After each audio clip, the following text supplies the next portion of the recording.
Yo, yo, yo.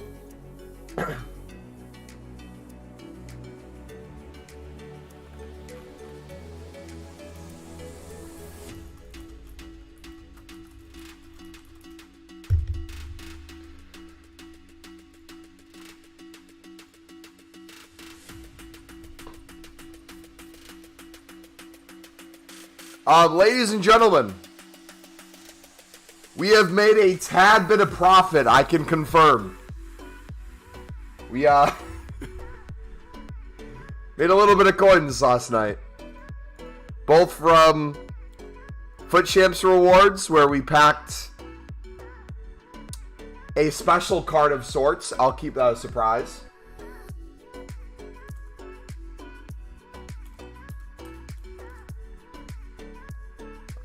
Yeah, now we got over 1 million liquid, and we haven't really sold any silvers in our club. Let's go, baby. How you guys doing today? Wobble, what's the thing wrong with the title? New Moments, Danjuma. Did I spell Danjuma wrong?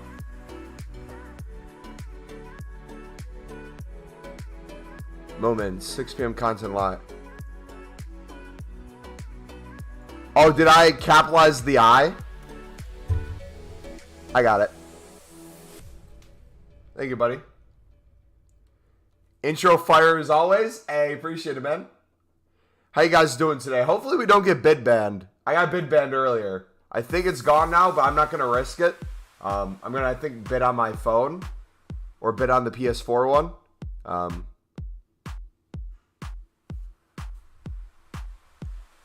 Yeah, it should be fixed now.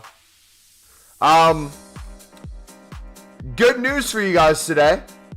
YouTube has messed up and there's no monetization anymore. They've removed the button completely with an error on YouTube. So hopefully you guys shouldn't get a single ad today. But it looks like there might be some errors with the streaming as well. It looks like we're getting some technical difficulties. So if the stream goes down, that's probably why. We're gonna battle through it though.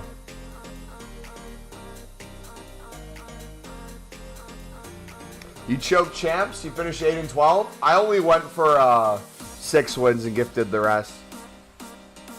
Look at this team we made. We got Terrier from our not rewards. We got him pack pulled the other day, if you guys remember.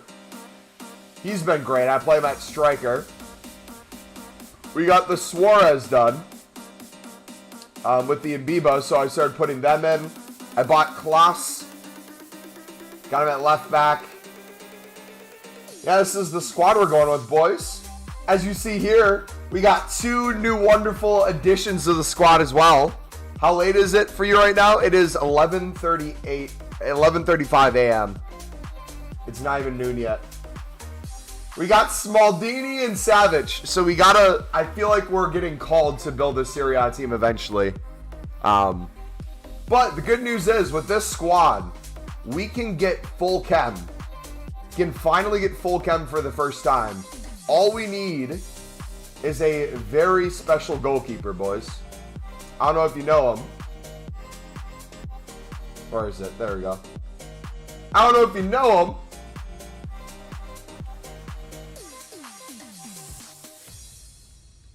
But here he is. Should we get him in the squad? Mumbo, we want ads to give you money? I'm sorry you're not going to have the ability to give me money today through ads. I apologize. Do you think Dudek will be an upgrade to our Mendy, which cost us at least 5 Foot Champs games with close post goals? Can you do a Twitch stream where you only give ads so we can do a sick pack opening?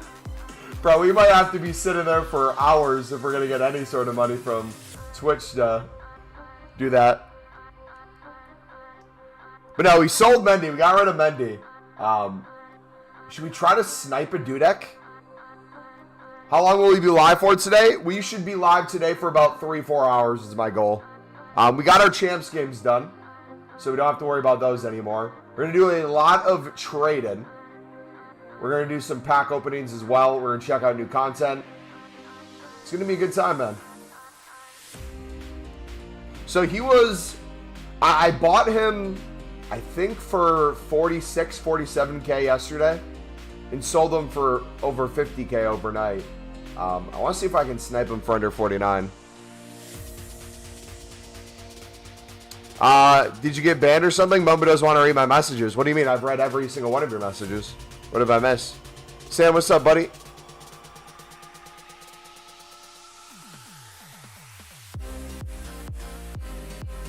Got bid banned currently installing old gen FIFA. Yeah. It's a great workaround. I just wish they made it harder to get bid banned. You're, again, getting punished for being efficient at what you're doing, which sucks.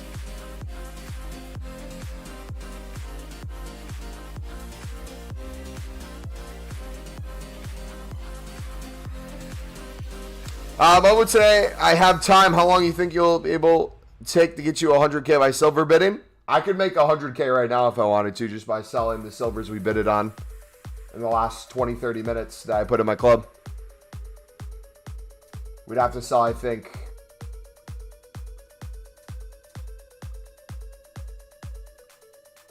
gosh, I don't even know how many cards we'd have to sell. But we'll take a look at new content to see if we get a daily SBC. Which, if we do and things shoot up, it'll be even easier. Bid ban permanent or temporary? Bid bans are always temporary. I've never seen someone get fully bid banned forever. Unless you somehow sold coins or something and you lose all access to trading in the market.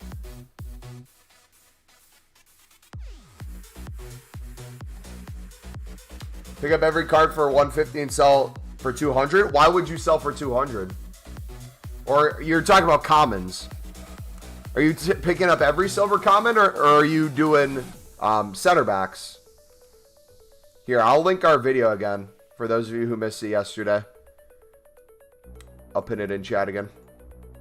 If you haven't watched this video, I highly recommend it. We walk through kind of the basics if you're just starting off with silver trading, and then how you can make infinitely more coins with the investing portion of it too, and how you can balance the two and do both at the same time, trading and investing.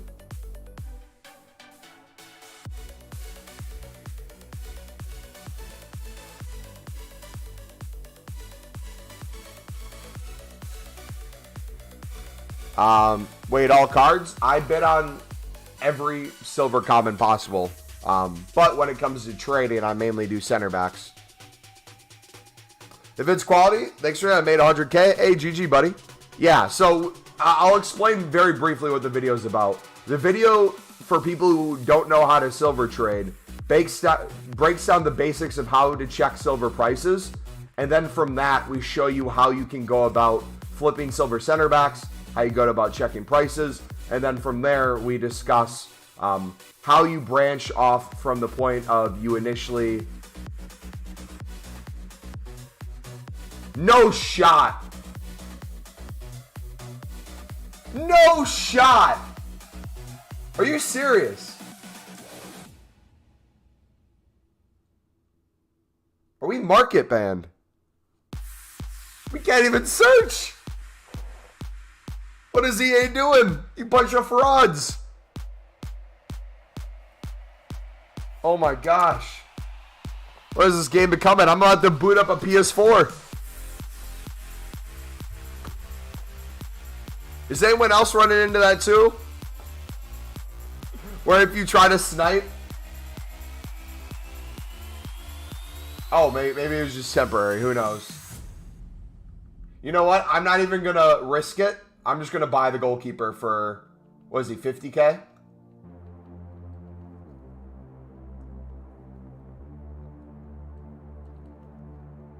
There we go, 49. Got ourselves a dudek, buddies. If my math is correct, we should be on full chem now.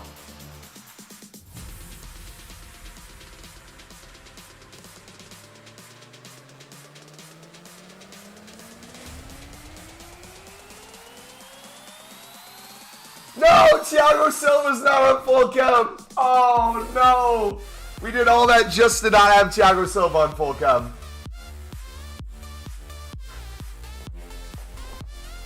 We gotta have him on full chem. I'm sorry. We have to. Can we...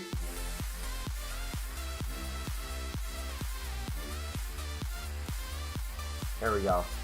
We'll pull like Rafinha there for now. If you guys do enjoy the stream today, do me a favor. Feel free to smack the like button, dudes. Subscribe if you guys are new. We're going to do a lot of trading, some pack openings, and check out new content here in 18 minutes. It's going to be a fun time. Hamzo, what's up, buddy?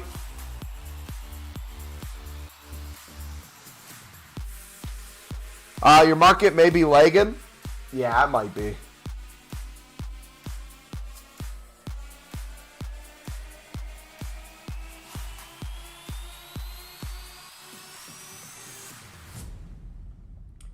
Would Neto from Bournemouth give him full chem? So we just had Neto in goal. The issue is the right mid. So if we get a Brazilian goalkeeper, which we have here.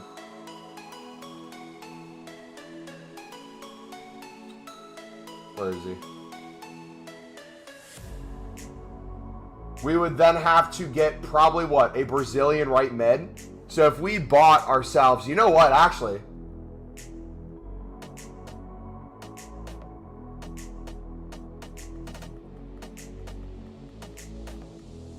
How much am I losing if I list them for...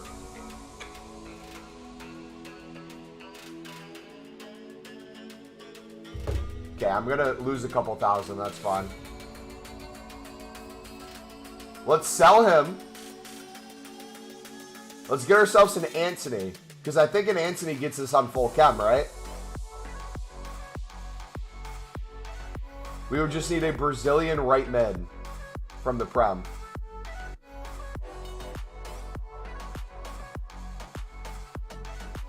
And we'll use this as an example. So he's on 2.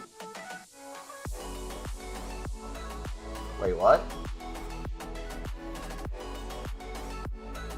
Why wouldn't that be full? They got the Brazilians.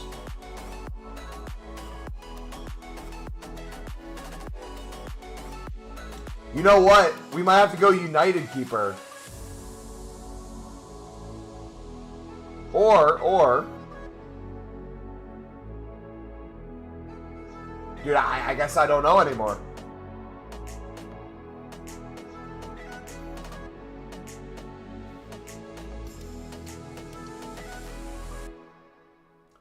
No, so with manager, we need the Scottish Championship to get Luke O'Nien and Ross Stewart on full chem.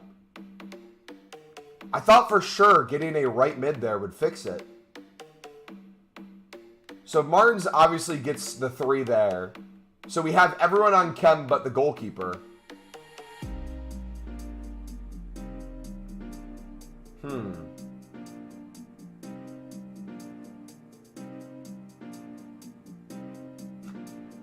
You know who we have to get, right? You know which goalkeeper we have to get full chem. Wait, no, he's not even full chem. Yeah, no, we're not bringing Mendy back. I'll take Neto on 2 chem rather than 3 over a full chem anyone else all day. Use a different manager? Can't use a different manager. If we pull the manager, we lose chem on Ross Stewart and Luke O'Nien. So it has to be this manager.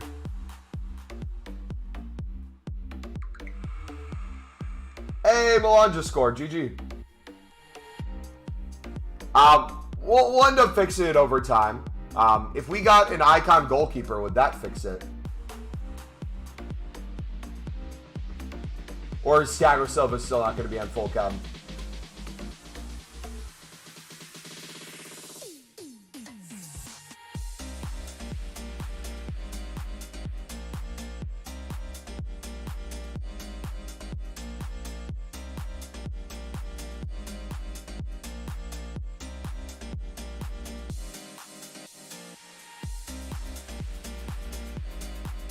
Got 2 Brazilians. If we take out...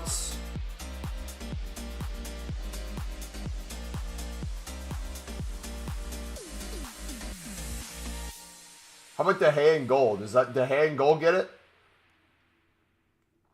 Please, please, please, please, please, please, please.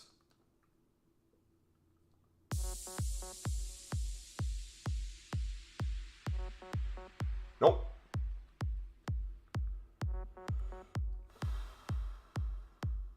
Unless it's De Gea and goal and Antony at right mid.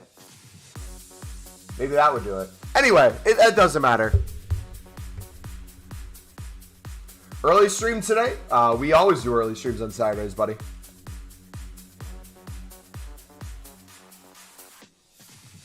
Yeah, we might have to do Antony and De Gea to do it. What's going to happen over time, though, is once we pack certain things, we're going to try to move things around. So we'll have the squad right now. We'll have the squad right now, but what's going to happen eventually is we're going to move towards the Serie A when we start buying our AC Milan players. Because we have Smaldini and we have Savic now that we got in our Reds. So it would make sense to build around them. Yeah, I think I'm happy with that. That will at least do for now. Maybe a hero goalkeeper? We just had Dudek in goal. If we do a hero goalkeeper... Wait, did we try Dudek with... Let's try this real quick. If we did get the Antony... This will be the last thing I try, I promise. Then we'll go back to trading. If we did get the Antony, we're going to use him as a placeholder right now. Because Antony's a right wing. If we did that, and then got Dudek...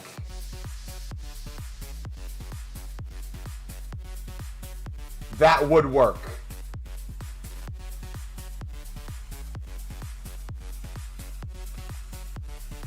So do we buy them back, or do we wait until... I think we wait until after Weekend League to see what prices get to. Have you done Goosens? No, but I want to. Yeah, so that would work if we did that, boys. I would be fine with that. Let's just wait to do it, though. I don't think we need it yet. That's going to be, what? 50K and then another 40K. That's going to be like 90K. I guess it's not the worst thing in the world, but...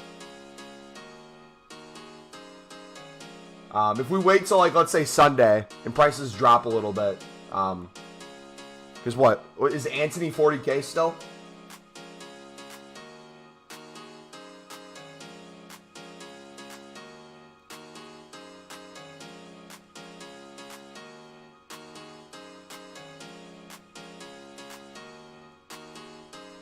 Yeah, this card doesn't deserve to be 40K.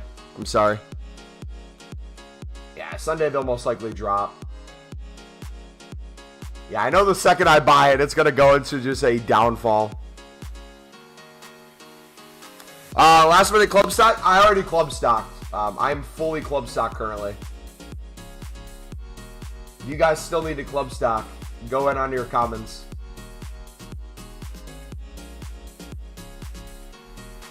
Oh, let's go. League One center back. Yeah, Lucas would work too. If we did Lucas, though, in the recent goal,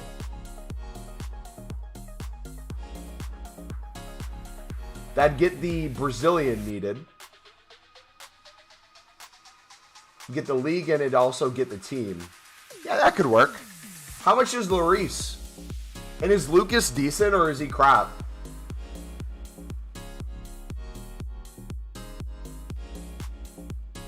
I guess that's the other concern. But we have Nelson Martins in, so I'm assuming Lucas can't be much worse than him. Got like 800, 900 silvers. Nice. Yeah, we'll see what comes out today. Hopefully we get a good SBC. Tomorrow we should be live around new content as well. Depends on when I get out of church. I'm not sure if I have a volunteer thing tomorrow yet. Why are you club stocking? Because I like making coins.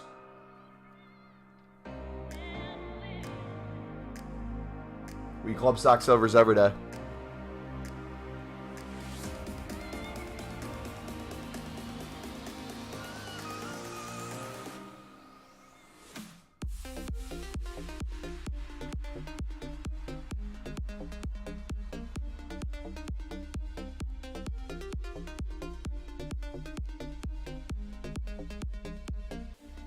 Yeah, there's a lot of competition on center backs right now. So I would say if you're trying to win bids on center backs, either bid 200 or snipe for 200 would be the workaround. They are on the rise. So we have hundreds in our club we can sell on too.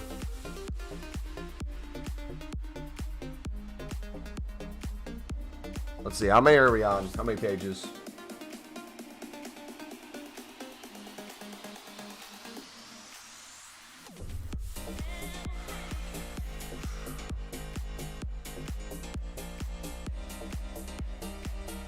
Yeah, those Diaz from preview, that's decent. We got, what'd you guys get in your rewards if you finish your rewards? We're going to have a YouTube short and a TikTok come out on our rewards, I think tomorrow. You saw the Reds already. We got Smaldini and we got ourselves a Milinkovic-Savic. But we're holding off showing you guys the good pack we got in our 100K.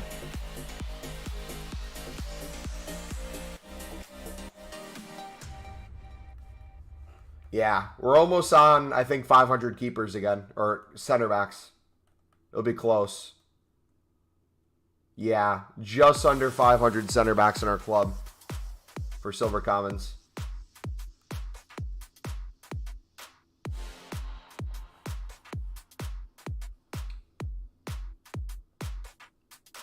Do we not have...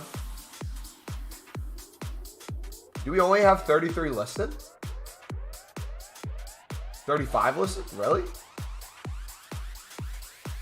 Could have sworn it'd be more.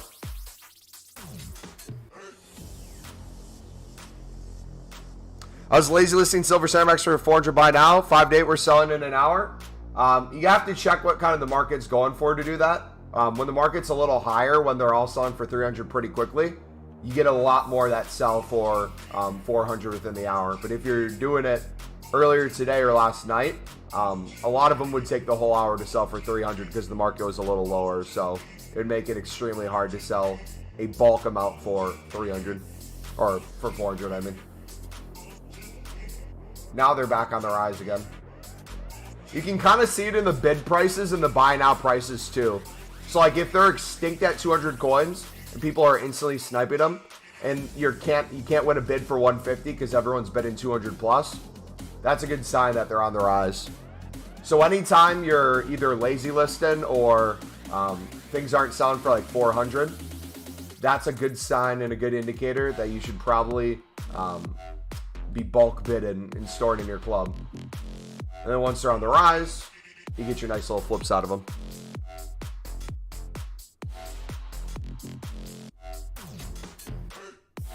You're obviously waiting to make coins? Ask because I want to know the reason. So if you look at the pinned video, Tommy, we walk through everything regarding silvers when it comes to flipping them for profit, trading with them, and investing in them. So if you haven't watched that video from yesterday, that would answer all your questions and more and walk you through more of the extended process. I believe it's a 7-minute video.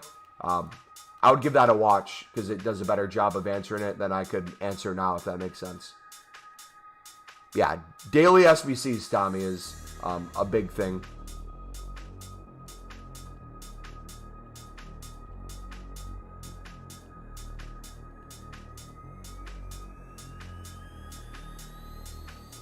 Yeah, I wasn't trying to be rude, by the way. I don't know if you took that as rude. I apologize if it came off as rude.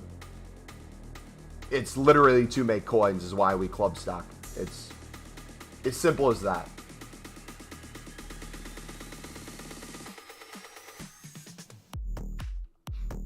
All right, 4 minutes, boys. Are we going to get the new SBC today? Is the Danjuma coming? Is he coming?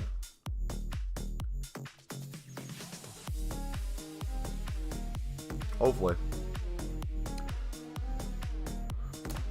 No, it's good? All right, sweet.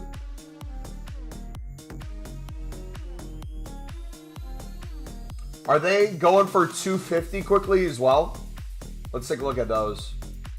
We go to 250. 37 minutes out for 250.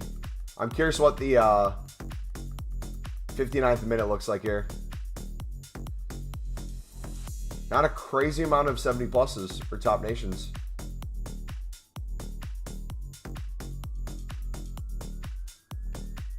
XD, what's up, buddy? How you doing today, man?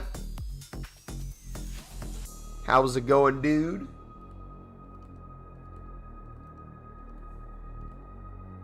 You pack Robbie Keane in your matchups. Hey, GG, brother. Well, I have one question about the video. What's up, buddy? What's your question?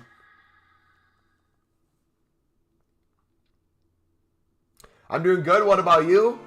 I'm doing amazing when it comes to FIFA. I feel on top of the world right now with our coin situation, our transfer profit, our kind of in and out of the silvers of the club. We're club stocked again, so I'm feeling good.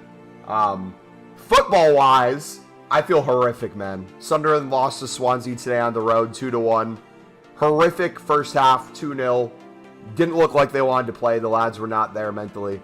Second half, they pulled it back together, which is weird. We always don't play the first half and then show up the second half for some reason on the road.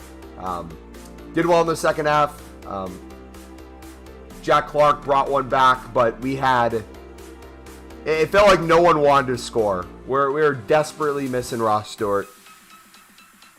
50K back timer, nothing.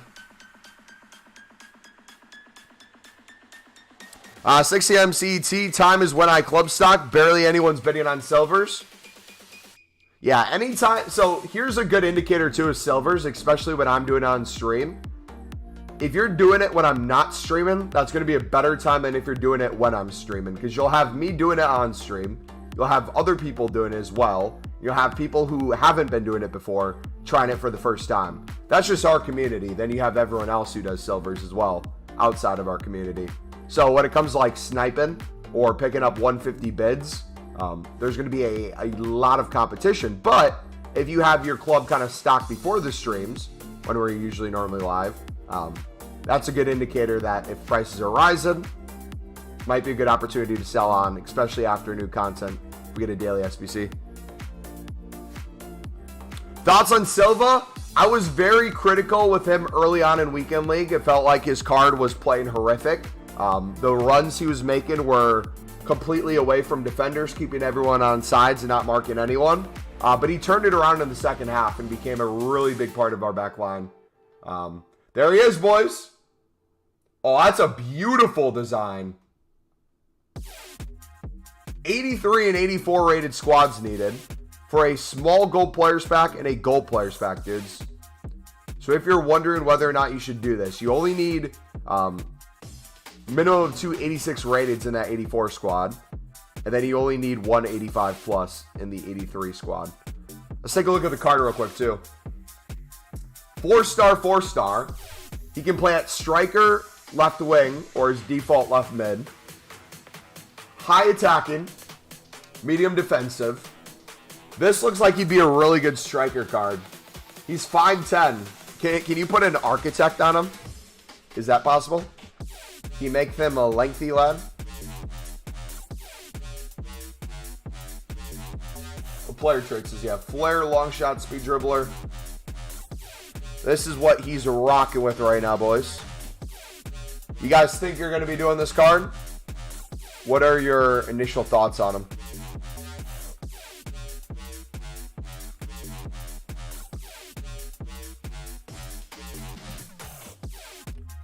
So he has, I think, a default controlled body type. I don't know if his upgraded card 85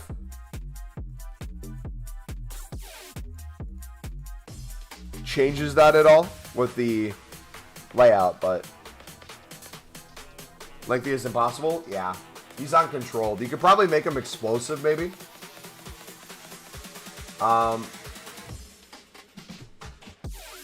Newcomers challenge was there already. What else are we missing? Anything else new come out? We still have the position modifier. How about the objectives? Are we missing anything in objectives?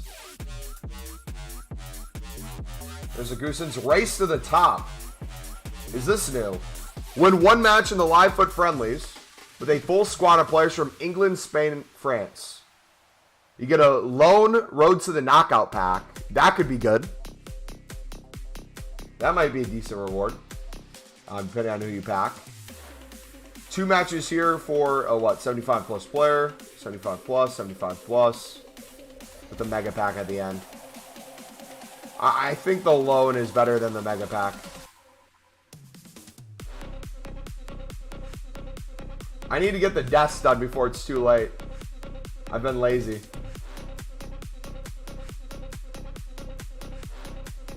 Check the store. You got it.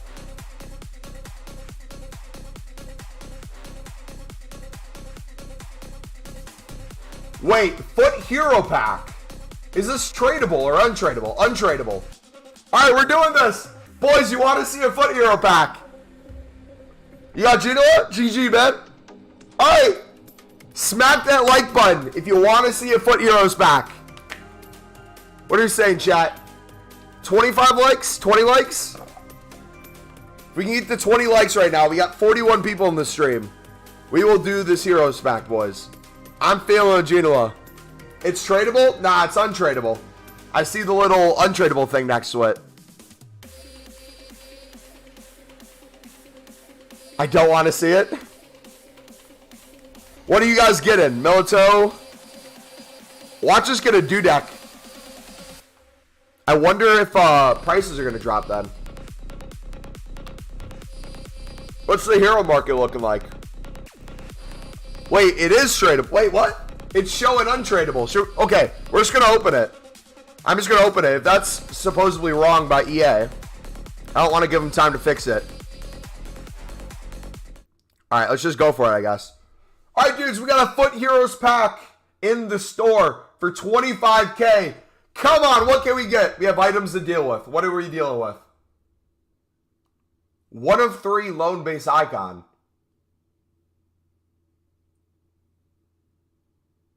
Gots to take the Maldini. Gotta be true to my Milan roots.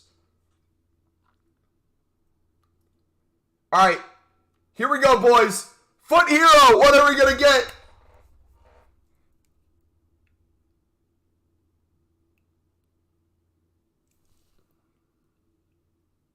Captain America, baby. I'll take that. As an American, that makes me very happy. Price-wise, wait, they are tradable. Bro, should I just sell? I'm going to undercut a little bit. I'm going to do 115. Dude, what the heck, man? That's going to wreck the market. I would be sniping heroes right now if I were you guys. Do that right now. Everyone open that pack. Yeah, everyone open the pack. It's free coins. You could make millions potentially right now. Oh, there we go. That's our loan icon.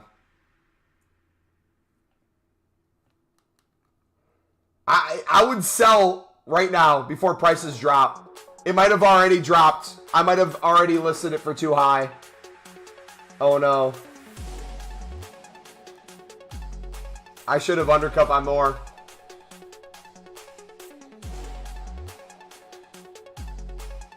Shoot.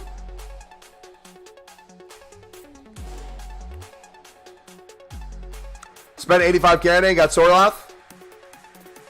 Foot Heroes back. Everybody open it. It's tradable. Everybody open it and sell what you get. It's 25K. If you got 25K, you'll most likely make profit on it. I don't know what heroes are under 25K, but card prices are probably dropping now.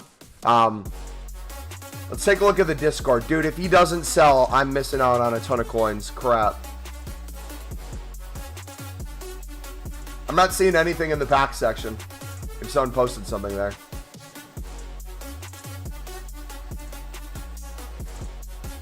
Raphael, GG, buddy.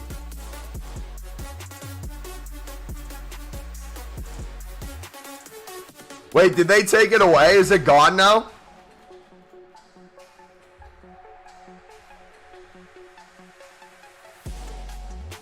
Check DM. Come on, he's not selling, bro. I listened too high. Dude, their prices are going to shoot way down. Oh, here it is. GG, buddy. Enjoy the coins. You got Gino out of it. Well, EA messed up, boys. And it paid off. Dinatelli!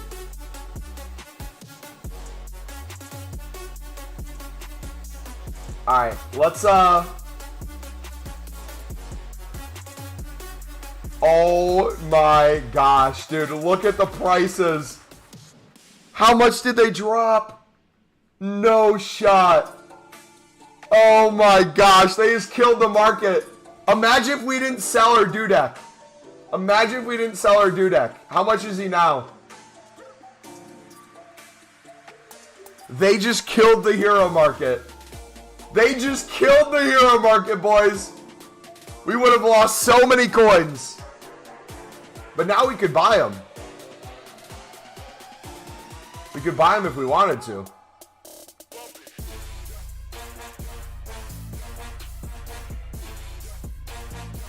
I would sell if I were you guys. They're going to keep going down, I feel like.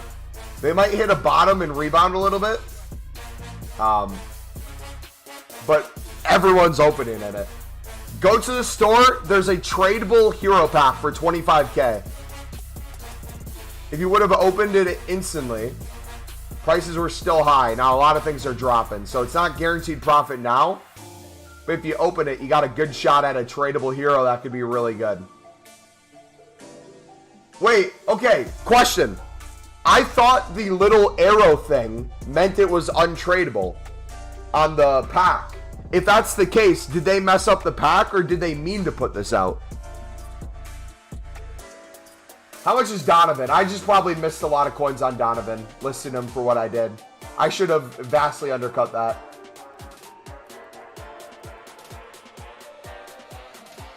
No shot. I missed 80K. I missed 80K, boys. Oh, he's 20K. He was over 100K on bid. And just like that. Bye-bye.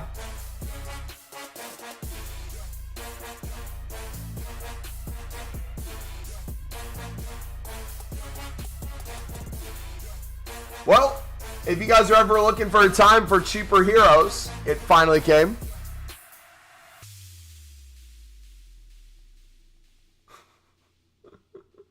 Goodness.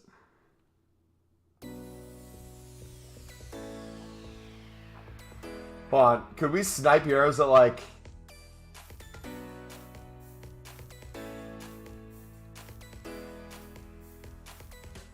What's the minimum hero price? Oh my gosh, these are so low, man. You know what?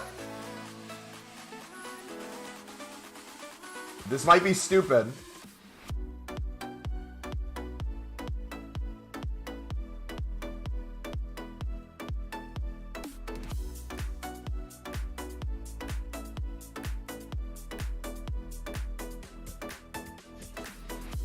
$1.8, jeez.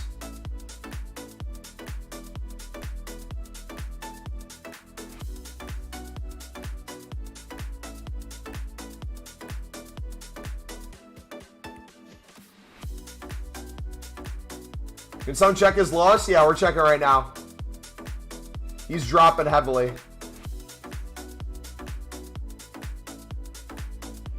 $1.5 now, maybe? 1.4?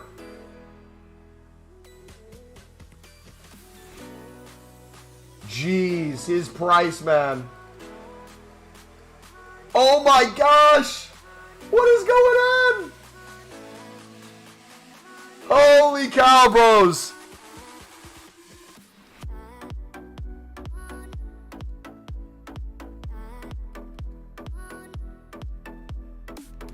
I'm wondering if I should try to snipe him.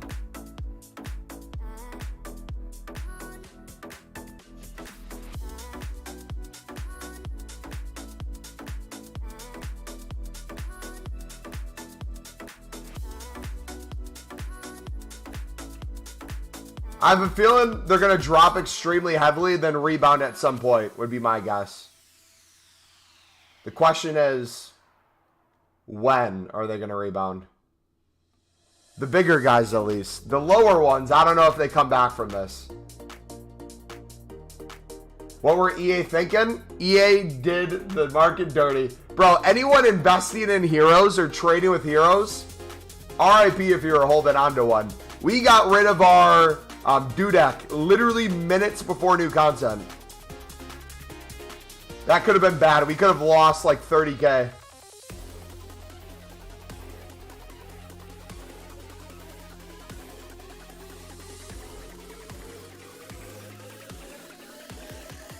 It says put hero pack, but on the pack it has the untradeable logo. Yeah, rip hero traders, bro. If you were holding on, there's some trader out there that just lost millions. There's some poor dude who went all in on someone. I guarantee it.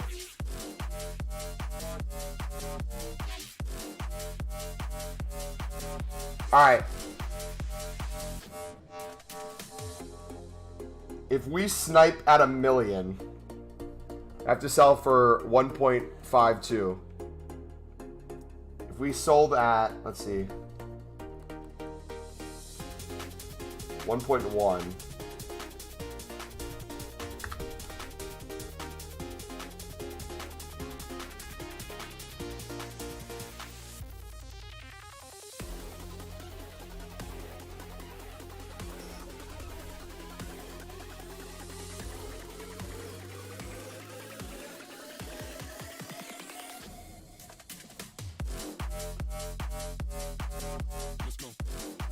Oh, come on.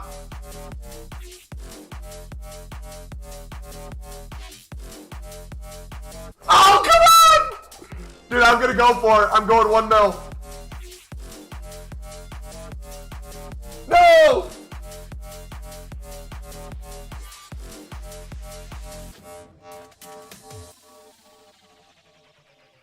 I don't know what you were thinking. Come on. You know what? I'm going to go under mil. 99. 999. What did I pack? I packed Captain America. They took him out of the store?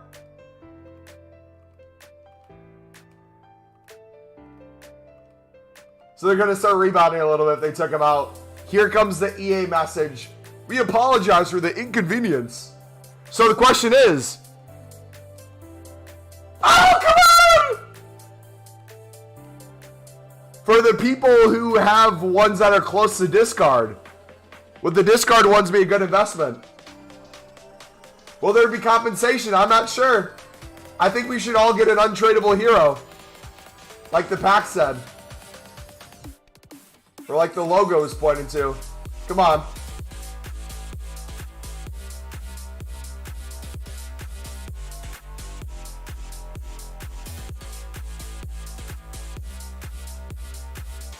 Crouch for 15K might be a good shout. Just signed 2 Lucios.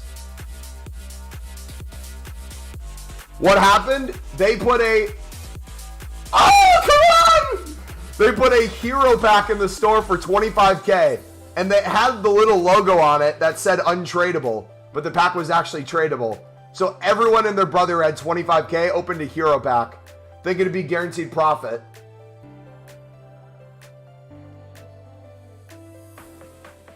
Wait, have prices already started going back up on players?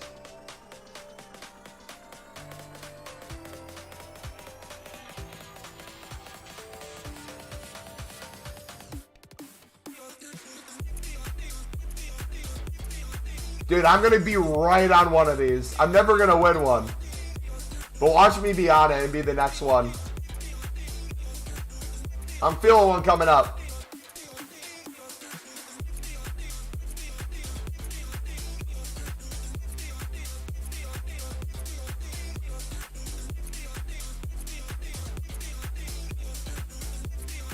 Come on. Come on, I'm feeling it. We'll do... Oh, maybe we won't be able to do anything. What's going on, Mumbo? EA messed up and gave us a tradable hero pack for 25k instead of untradeable. And people either made a ton of coins or lost a ton of coins. You went up 30k instantly. Let's look at the low end prices. So anyone who got the heroes, anyone who opened your pack, I think was a good investment. Because I think these are going to rise probably back up to maybe 20k. What's the lowest right now? Maybe these low end ones would lurk. But if you didn't get like the discard ones, that's not a bad chance for 25k, right? You're like 20k now? Dude, thank goodness we didn't have them in our squad for 50. Miltos to the moon?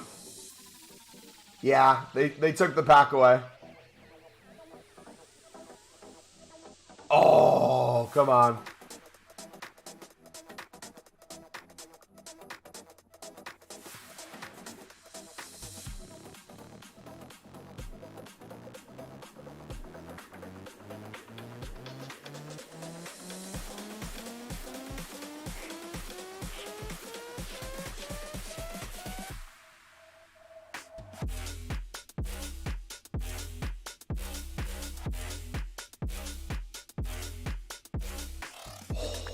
Come on.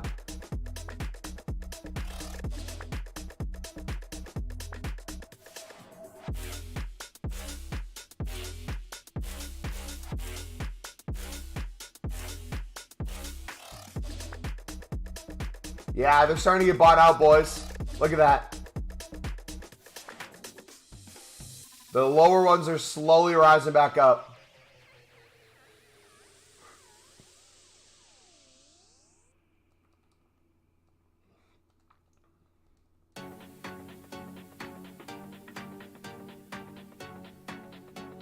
Did the packs go? Yeah, they took it away.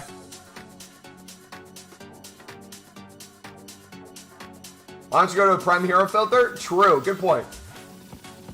What's the lowest Prime Hero right now?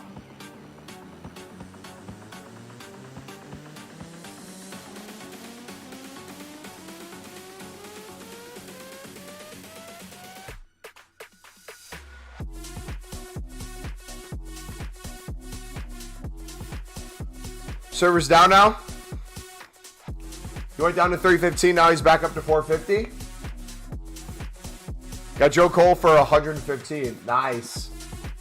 Yeah, those of you who are able to snipe some cards at really big discounts, you guys timed it perfectly, man. GG.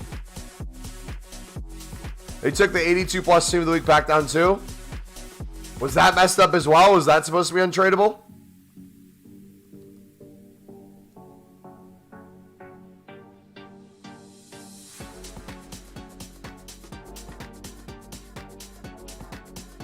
$20 to $80K.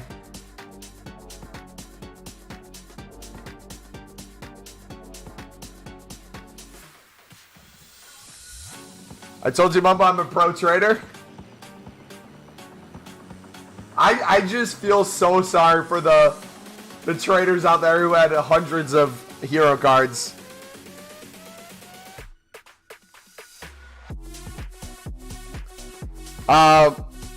Don't log out? Okay, we won't log out.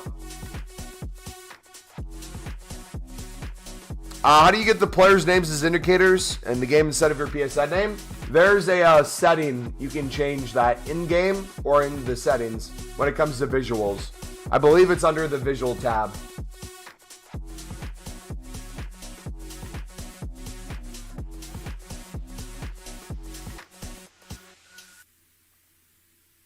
Yeah, they took the pack away, boys.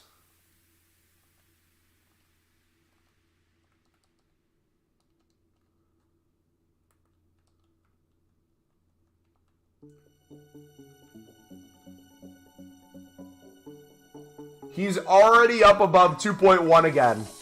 We could have just literally got him for 1.1. I'm an idiot. Why was I trying to snipe for under $1 million? We could have literally just got him. I'm a literal idiot. I'm an idiot sandwich. I'm an idiot. I'm an idiot.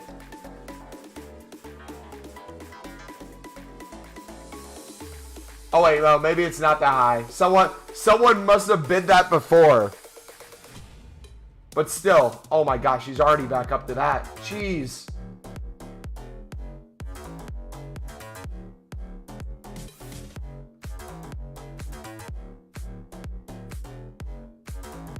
Yeah, he's rebounding very nicely.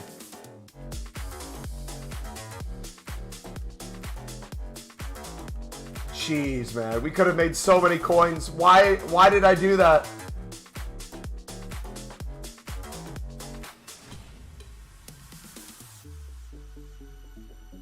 We just missed out on hundreds of thousands of coins. Where's the pack at? They took it away, boys. If he hits 1.7, he's gone for me. When should I sell? If you have a Gino, I think they're going to keep rising. I wouldn't be shocked if this card started inching its way back to 2 mil.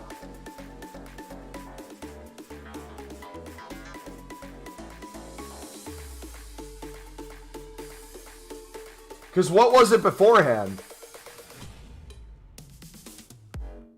Does anyone know what Gino's price was before the pack came out?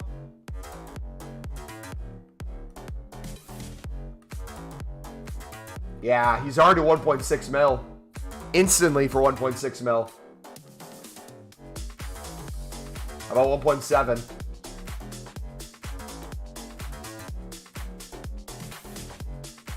Game bought out for 1.7. Could have got him for 1.1, boys.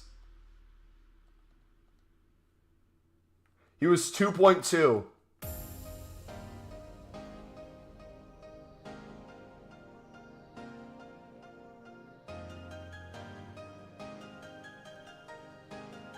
Okay, so 1.742 are getting bought out.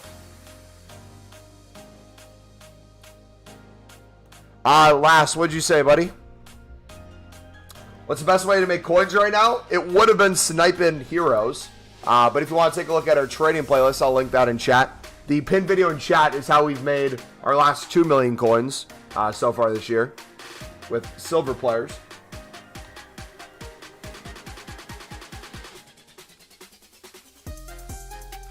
I'm not seeing a single one of your last messages, BTH.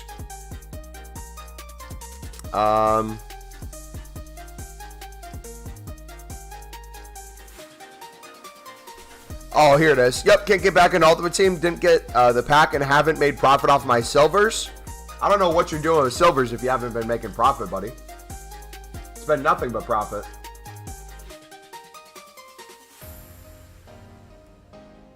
Are you on center backs or what are you on?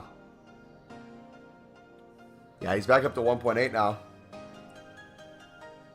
You should have carried on trying to snipe. I know, man. I messed up.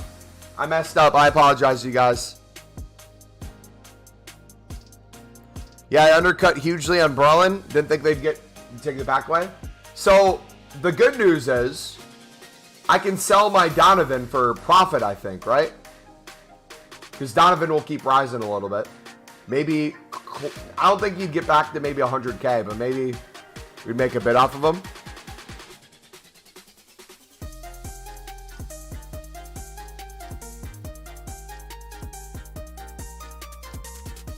Crouch would have been a mad investment.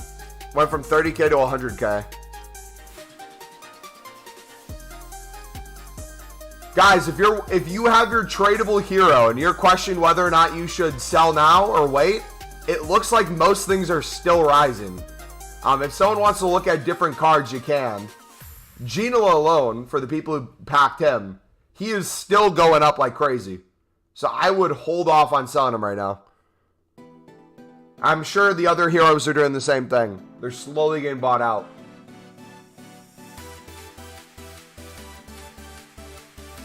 Gino went from 1.1 mil back to 1.9 that quickly. I'm sick, man. I am so sick. I'm not going to be able to sleep tonight. Dude, I missed it. I scuffed it. How did I not think he would rebound? What was I doing? Just trying to guarantee my safety.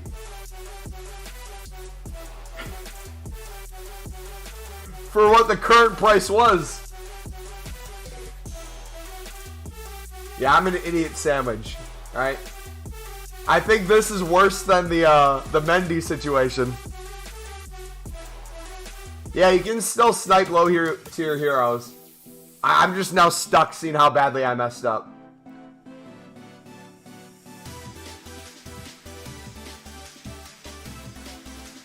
Might as well release EA Sports FC now. I got a compost cheap for 24k before the full game was out. And he's risen to 25. So the question is though, even though this was a huge mess up on EA, was it really a bad thing? Because a lot of us are most likely making coins on this, right? Some of us are making an insane amount of coins, whether you're sniping these or whether you pack someone, right? Reckon we get compensation? I'm not sure. I feel like the only people who it screws are the ones who got discard people. The ones that weren't going for 25k at the time, even though you'll get most of the coins back now. Or the people who had like hundreds of heroes in their team. Or traded with, I should say. Or a couple in their team.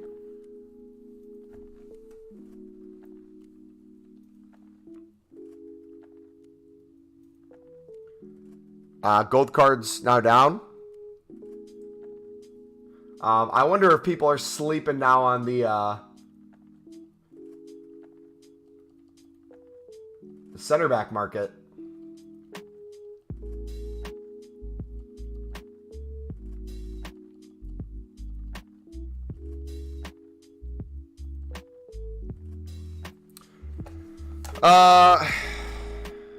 Remember last time in the picks for icons for prime people, moments, and those got compensated. We got tradable for an untradeable pack.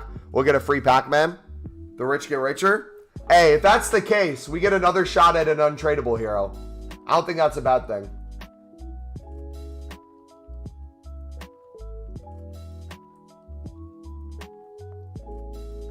Sell Sterling now or wait till next Friday. What? Surely most golds are going to drop in price by Sunday. I don't know if it'll rebound up to what it is now, but if you're happy with the coins or profit you've made, I would sell them if you're done with them for the weekend.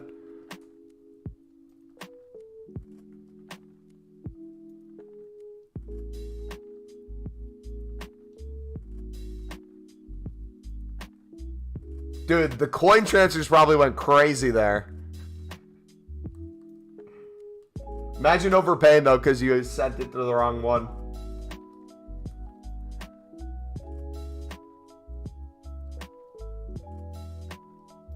When should you sell your heroes? I would keep tracking their prices right now. Whatever hero you guys got, I would go to their market, look at their lowest buy now. If the lowest buy nows are consistently getting bought out and the price is still rising, I'd wait to sell. That goes for most heroes.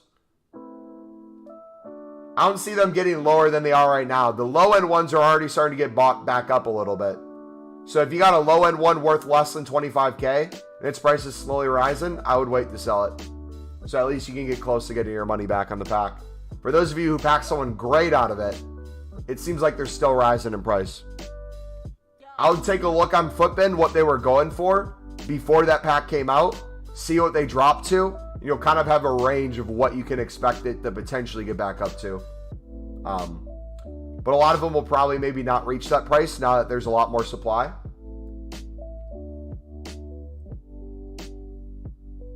I'm curious to see if the Ginola goes back up to the 2.2 mil or what will happen there. Why is Mascherano so low on Footbin? Footbin's going to be showing those prices of the last like 10 minutes. They're going to show you those extremely low prices because they haven't rebounded in terms of Footbin's updating.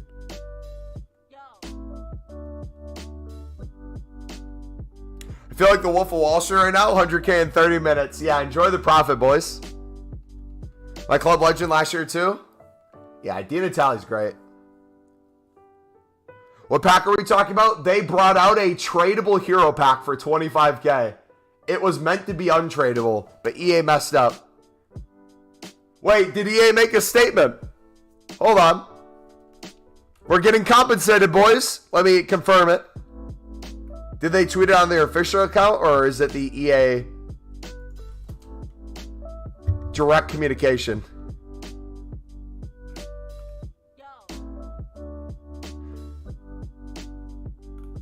We are aware that some players receive gold items instead of the ones to watch. That way, that's not the issue. I'm not seeing anything else from the Connect communication. Where did you see that from? Where has it been confirmed? I would assume it's true, but I'm not seeing it.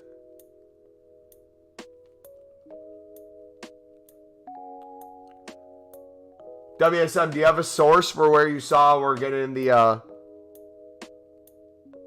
Yes, no. We get how it was advertised, but who confirmed that we're getting the pack? Most FIFA sources are saying it. Again, I would assume we're getting it, but I haven't seen EA confirm it. That's what people are wondering. They're looking for the confirmation. We all assume we're getting one. Rip market.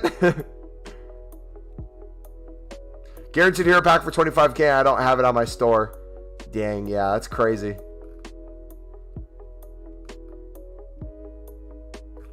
Dude, everyone who had tradable heroes was pissed. I feel bad for the people who sold into the drop. Imagine having a Genoa, selling it because you saw the price it got down to just for it to rebound back up. Hey, we love EA, don't we?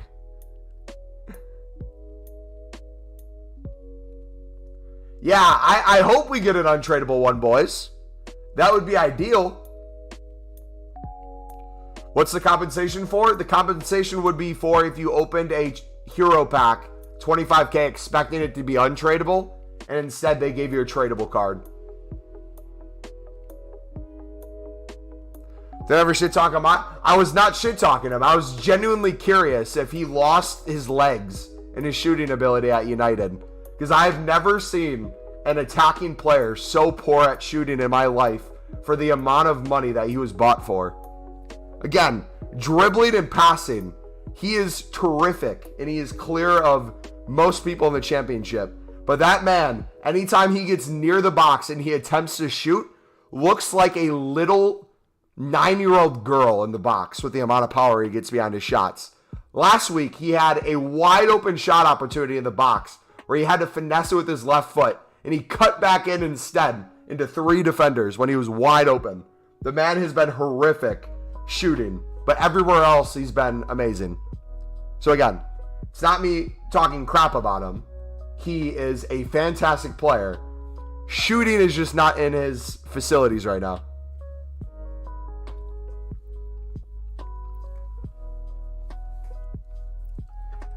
Seeing as he made AC Milan look like new in town, he can shoot.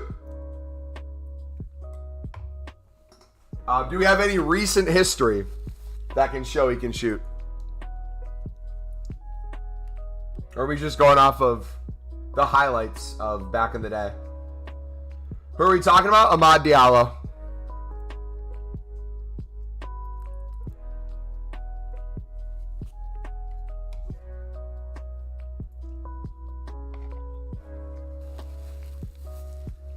We were tragic today. I'll give you that. We were tragic in the first half, Fred.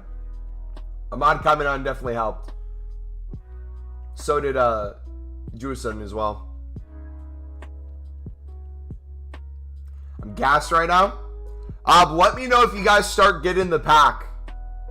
If it starts appearing on people's accounts, we'll do a hero opening. I don't know if we'd get it right now, though. Typically, it takes EA a while to fix that, right? Last year, BTH, there were moments in prime icon picks. Whoever got the moments got another pick, but people who got primes got nothing.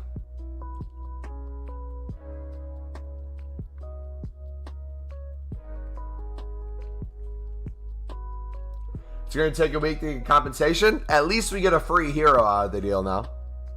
I'm gassed about that. The question is, what did what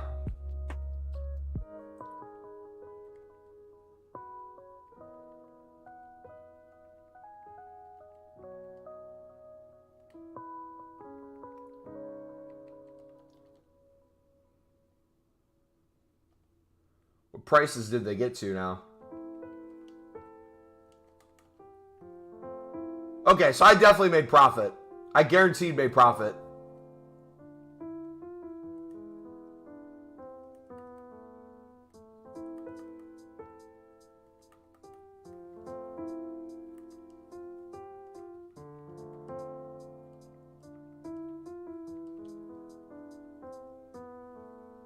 Oh yeah, we made about 100K maybe. He's bouncing back up, it looks like. Yeah. GG. I'm happy with that. Market's a little bit bugged right now. I'm curious to see if the heroes reached the prices they were. Donovan, I believe, was he 115?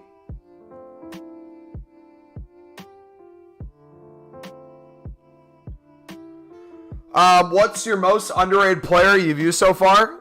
No one's gonna want to use him, but I kid you not, Ross Stewart has been clinical. I have played a majority of my games in division rivals and champs to get this goal to game contribution.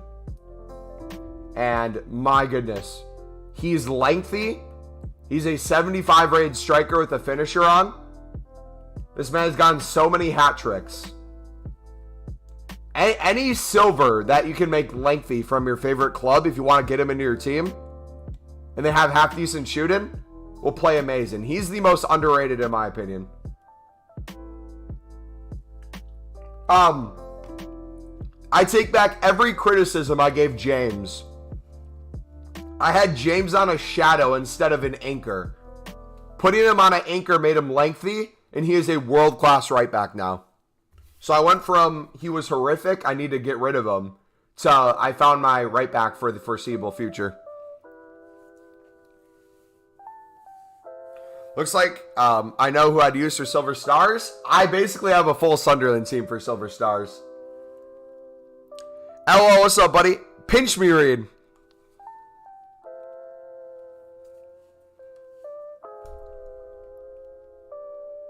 Sell now or wait, Bozo. If you guys are happy with the prices and you don't think they're getting any higher, you can sell. But a lot of players are still rising in price, so keep that in mind. That is my take for whether you should buy or you should sell your hero or not right now.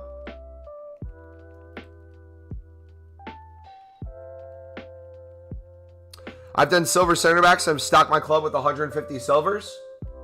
GG, man. GG. Cancelo's the GOAT right back in game. I would play him at left back, personally, for me. He'll be my... If I pack pull him, he'll get in. Or if I want to buy him when his price goes down a bit. Amir got the Arabian right wing. How much is he worth?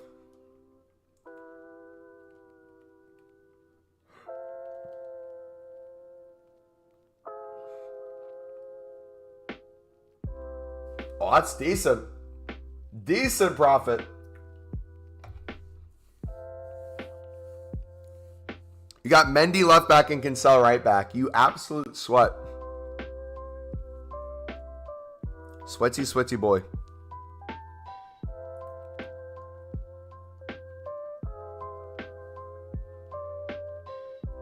McFazanine. Old Sunderland lad. All right, back to bidding. Sorry about that. Back to making coins, baby. So now I guess the question is, should I have bought a Dudek when he went back down in price? Or should we just go with Lloris Lucas?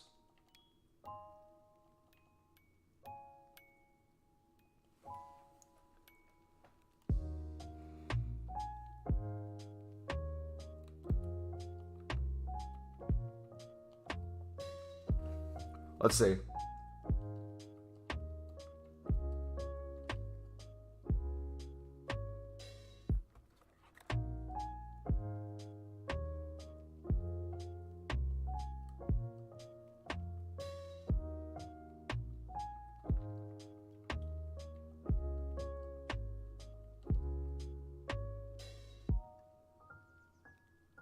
So you'll get the full chem if we make Lucas a right mid. Right? 4-star, 4-star.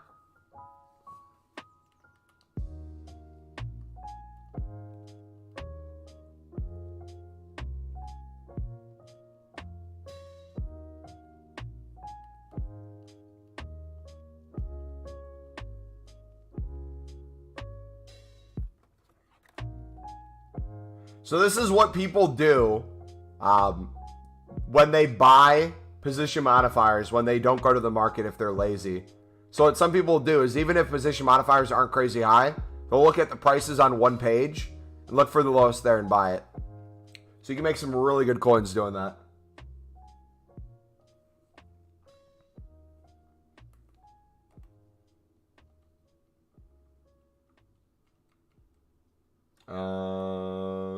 Position modifier.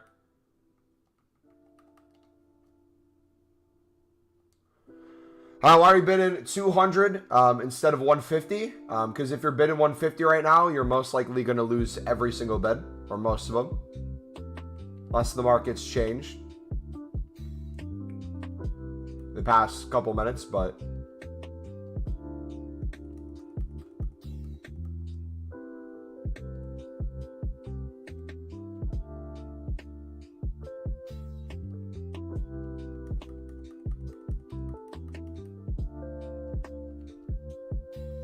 how much is the Reese on the market?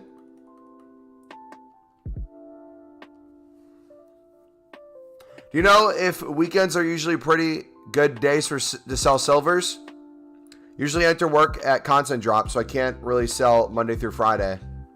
I mean, if you're investing in silvers, the best time to sell them is after new content, because that's when you're going to get the 1,000 plus, 2,000 plus, 3,000 plus, 4,000 plus cards. But in terms of just picking up and flipping, anytime you can see center backs, especially for 150 on bid, is a really good time to pick them up. And then selling them, again, new content is going to be the best time to sell them typically, especially when you get a daily SBC. But outside of that, you just kind of check when they're up. You can either look individual cards or market-wise. You can lazy list for 400 by now if you wanted to. So that works. I'm so conflicted to sell Joe Cole. I kind of want to use him now. Play a game with him and then sell him if you want. See how good he is. Back in a bit. My friend panicked and sold his Danjuma for 400K. He's hoping he probably gets compensation out of that. By the way, here are my Reds if you guys missed our Reds. We got Smaldini and we got ourselves a Millie Savage. So we'll probably have to at some point start building our Milan squad with some Serie A cards in there as well. So we'll probably go from keeping Thiago Silva and Luco 9 and Ross Stewart to getting rid of everyone else and building around that. So we'll probably get like Mainan in goal. Maybe we'll keep Reece James in. Get a link to Smaldini through England. The three of them. We'll just go heavy Serie A instead of the Prem cards there. Or instead of League One cards.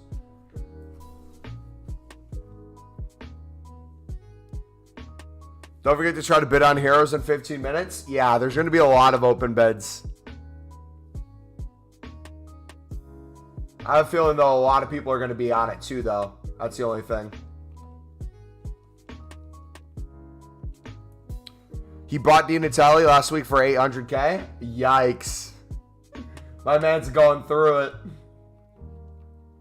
All right, let's try again. Can we pick him up for 150? Nope.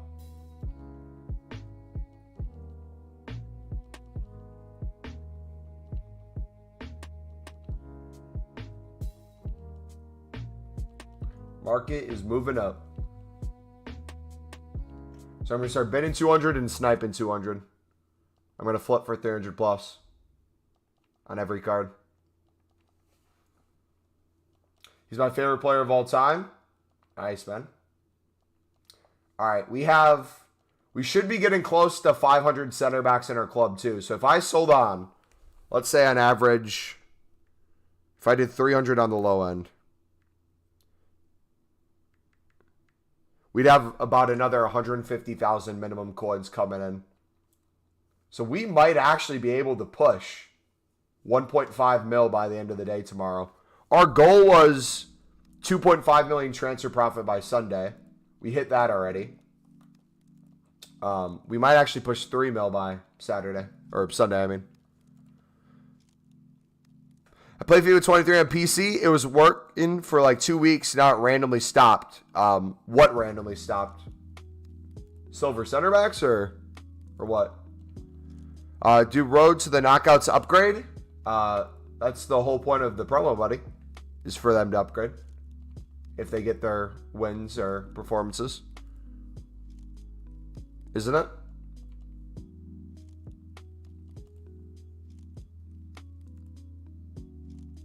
Nobody buys Dempsey. Dempsey's a lot lower than Landon Donovan. Was just making sure. Yep, if you go to EA's website, I believe they show you all the ways it can upgrade. And if you go to a lot of FIFA YouTubers' Twitters, there's a lot of graphics out there showing the next matches they have coming up, what wins they already have in their tournaments, upcoming games, yada yada. Likelihood that'll get an upgrade, what it could get to, easiest paths. Because some of them have some kind of hard ones. I believe they have to win, 2 in their next 4 is one of the things. And then if you move on, you get another upgrade as well. So if you win 2 in your next 4 and you move on to the next round, that's 2 upgrades right there. So like I'm hoping for this League 1 team, if they move up and they win 2 of their next 4 and move on from Europa League's knockouts, this card could be crazy good. I don't know if it goes up 1 rating per time or multiple, but imagine that this on an 87 minimum. How crazy those stats would be looking.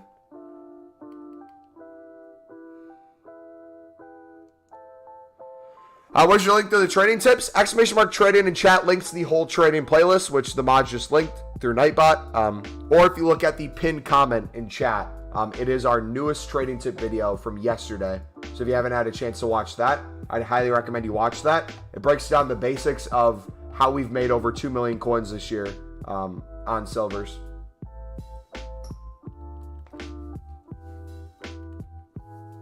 Oh, you can do it too.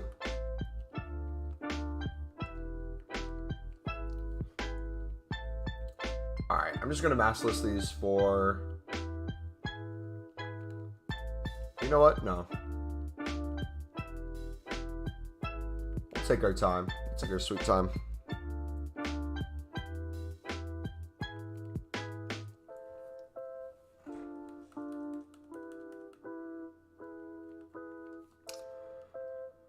No problem, buddy. Listen, Milto for 93. I left him on open bid. Yikes! No! Say it ain't so, buddy.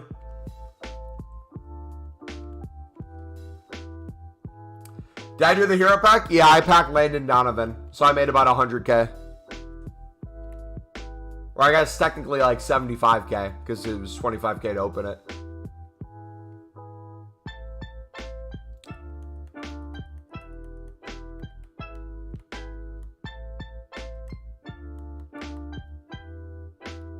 I wonder if this will be picked up on bid. If he's pushing 95, 100 right now.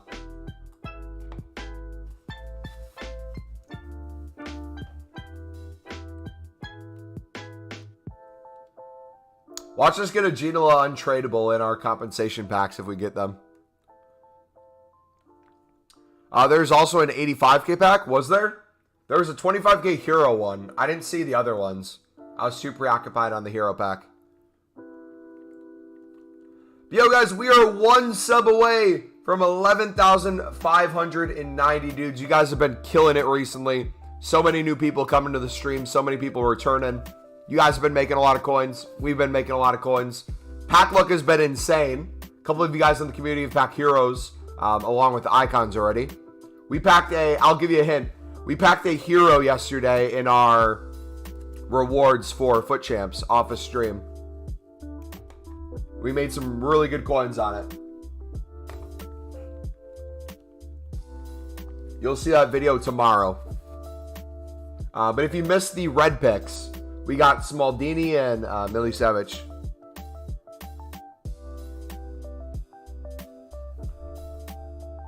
New mod? No, I don't think we've had any new mods recently.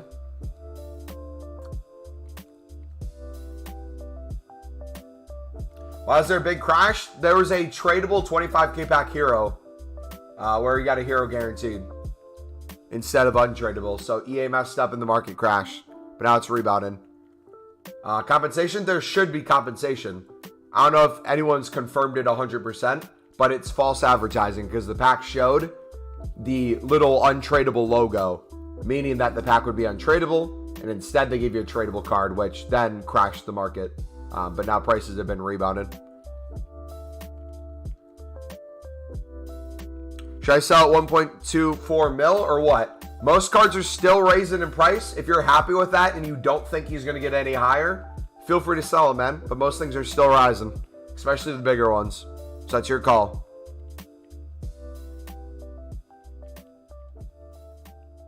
If you want to play a couple games with them in between, enjoy them a little bit, feel free to do that too.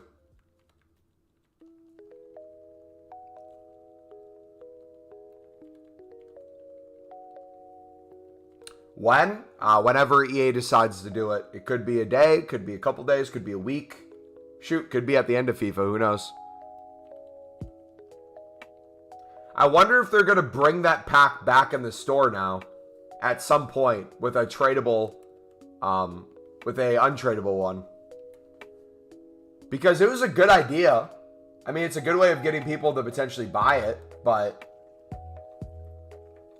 I would go for that every time. A hero for 25k untradable, I'd buy that every single time it came out. No questions asked.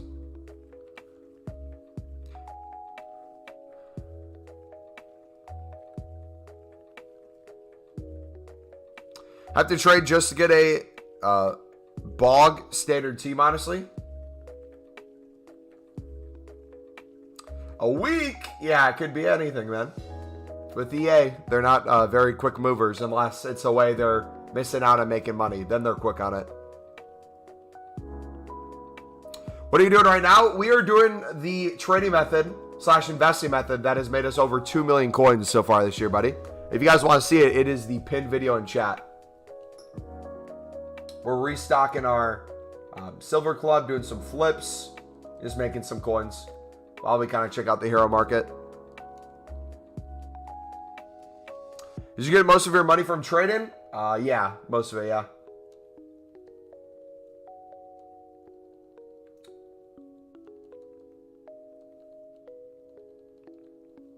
Might try it. I highly recommend it, buddy.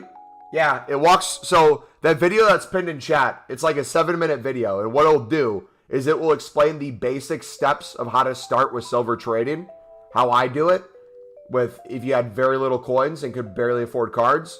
And then from there, it will slowly work you up onto showing you how, if you wanted to invest in them, how you'd go about doing that. And then from there, how you can make the really big coins and constantly keep reinvesting, selling, reinvesting.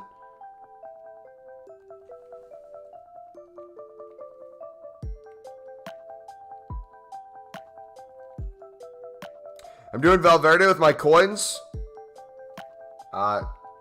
To save coins for trading. Wait, you're doing him with coins to save coins for trading? What? Wouldn't you be using coins?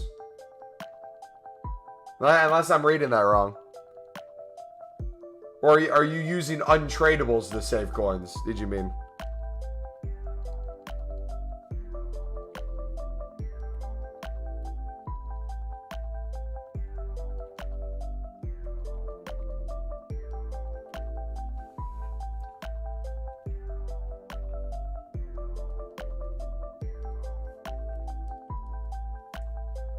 Probably investing my coins into Team of the Weeks. I'm looking at the position modifier prices, and they're slowly inching back towards 1K. They're going from 1.2 to 1.3 right now. I'm keeping my eye on those bad boys.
You're gonna win any of these, do you think? Who knows? Discard or fodder informs.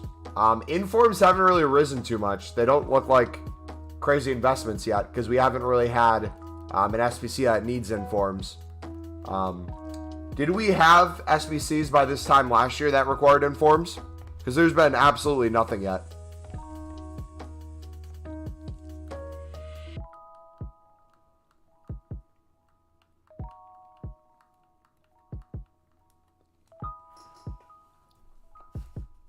And the reason why consumables are looking better to me this year is you can do unlimited consumables.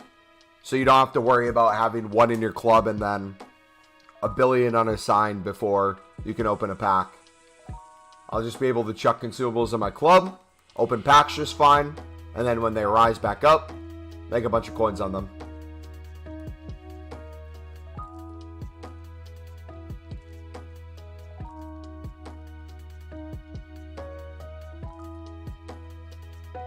That's my thought process, at least. I was saying Muslayer for 85, which is... Wait, he's 13K. Jeez, he's cheap. That's a good card, too. What is the Holland twin looking like? The Sorloth card. What's his price right now?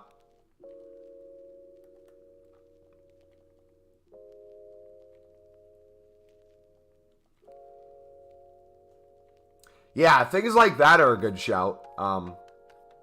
But most people, when they're talking about inform investing, especially the discard ones, they're doing the basic throw 9,000 something coins into a 77 rated inform and chuck it in your club. Those haven't risen too much by doing that.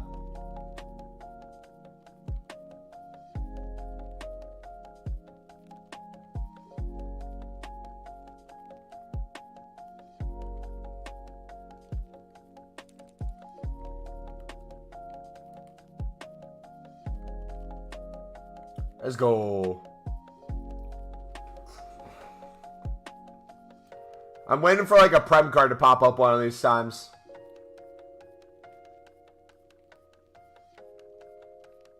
One of these days. We got a lot of League One cards. Couple Serie A ones. La Liga and Prem seem to not pop up.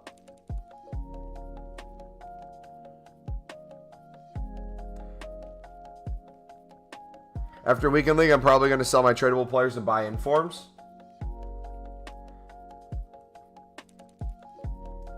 We made a little bit of an upgrade to our team. It'll probably be the team we're rocking for the next week. I'll show it off real quick if you missed it. These were our Reds, Smalling and Millie. Gonna buy Lloris when we run out of his loan. If we get Lucas Moura and Lloris in there, everybody's on full chem, so we're gonna try this squad out. And then in game, I've been switching to play a 4-3-2-1. I'm probably going to switch this again. This has been playing well.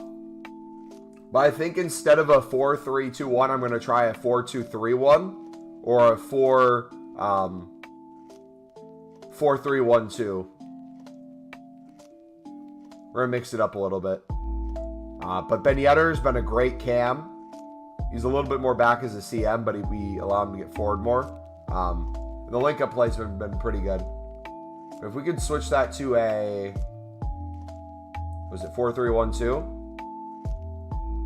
4-3-1-2, 4-3-2, 4-2-3-1.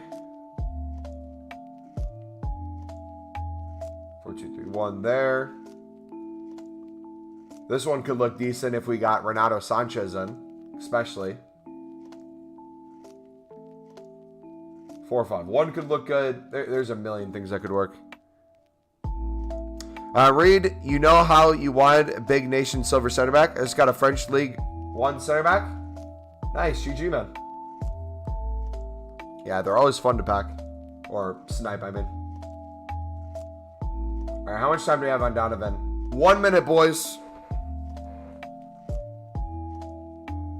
Which means all the heroes probably have their open bids currently.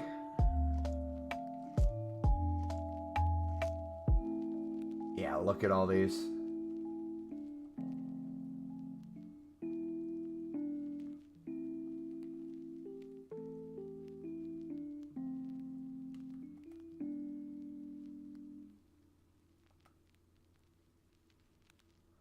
Good coin opportunities right now, boys.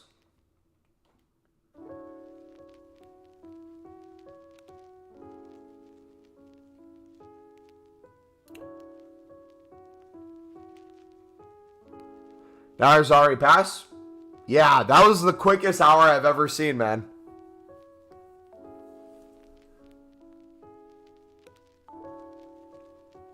That definitely didn't feel like an hour.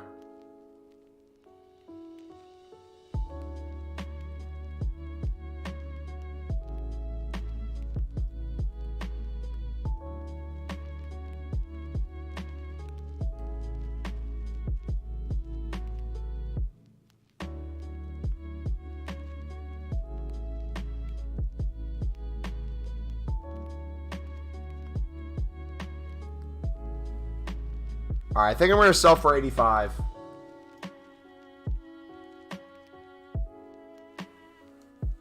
Put him down to 85.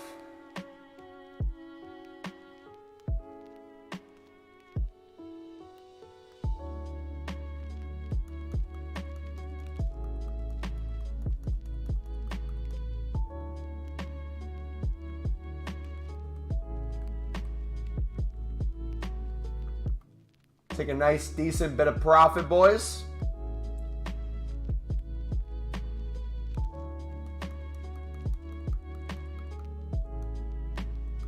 Does it show you if you sit on the card if it sells?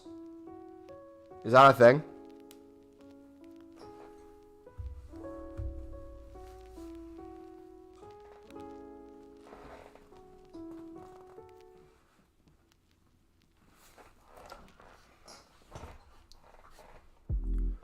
Bum, bum, bum, bum, bum, bum.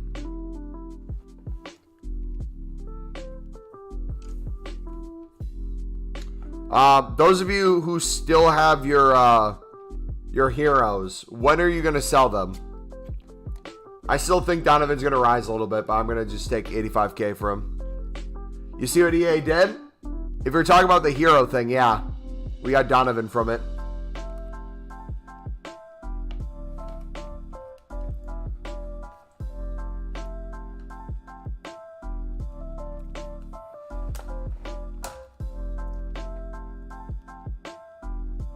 You're not selling it? Carlos, who did you pack, buddy? I'm not selling. I'm not selling. Is it 250K hero? Who was it?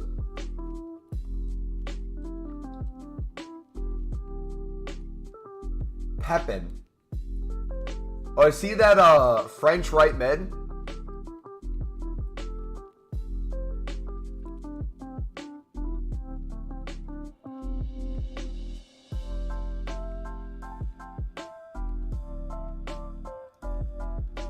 And bought my boy Marquez for 54. Nice. Carlos is cashing today. You can probably buy every Mexican player in the game after you sell the Pepin too. All the ones of value. Do you have the Chucky Lozano in form?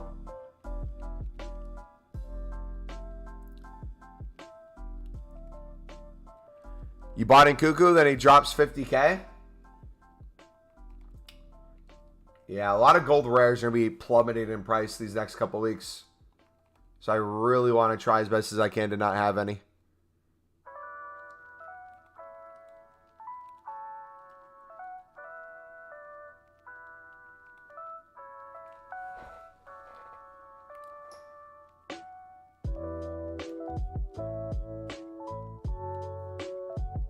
Come on, sell already. I know you want to sell, Donovan.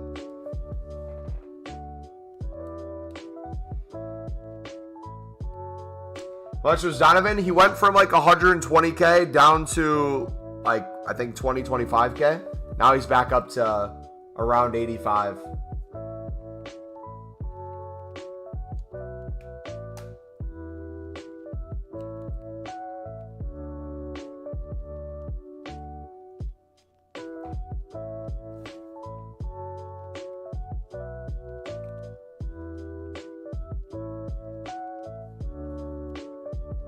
Am I tripping? He's a mill. For 92 Maldini?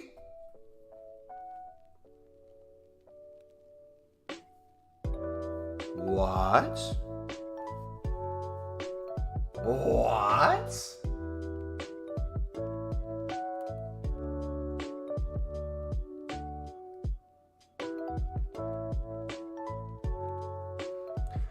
Nobody buys my Dempsey? Is he the lowest price on the market, or?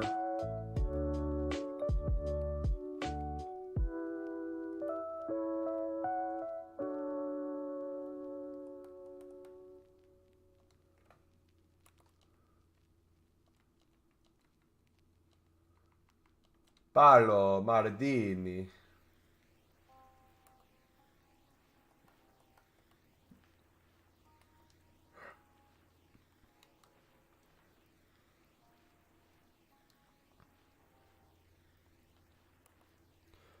Is Donovan now down to 80K?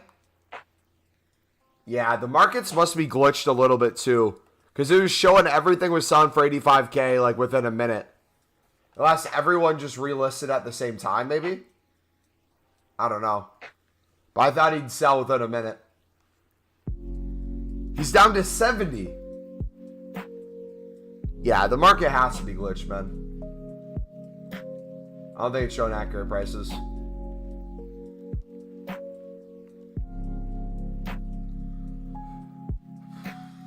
Oh well. We'll just have to wait another hour, I guess. Alright. Let's see if we can get any more top 5 league cards here.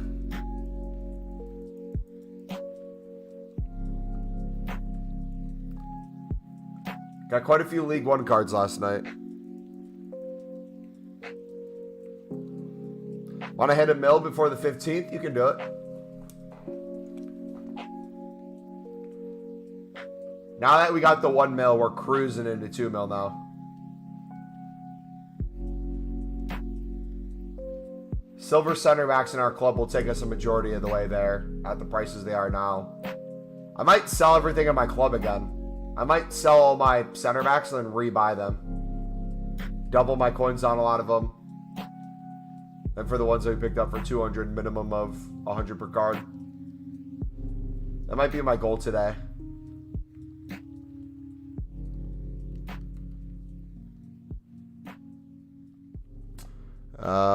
I just don't know what to do with 350K.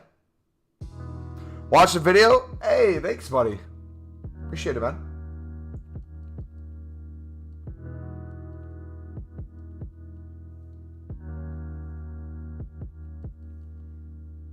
What I've kind of been doing and what my plan is with silvers is every time I make coins on them, I right back reinvest when they get back down.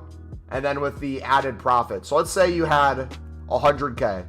Let's say you club stock with 100K, and then you're flipping duplicates in the meantime. So you're making like maybe 25K there, and then with the club stock, you make like 300,000 on top of that. So let's say now you're pushing like 400K liquid. I'd put another 100K plus back into silvers. I'd take that rest of the coins that you got and either upgrade your team or put those into a new investment. For me, the liquid coins that you see now, I'm putting into position modifiers for 1K. I'll keep doing that in dollar cost averaging if they get below 1K. Do you source silvers no matter what the nation is? Yep, Cree, if you watch the pinned video, buddy, it explains exactly, step by step, thought by thought, in a full commentary for 7 minutes on every single part of my method for silvers. When it comes to center backs, when it comes to every position, what's an investment versus what's a flip versus what's a trade, how to pick trading filters off of what's up right now. We kind of cover all that stuff.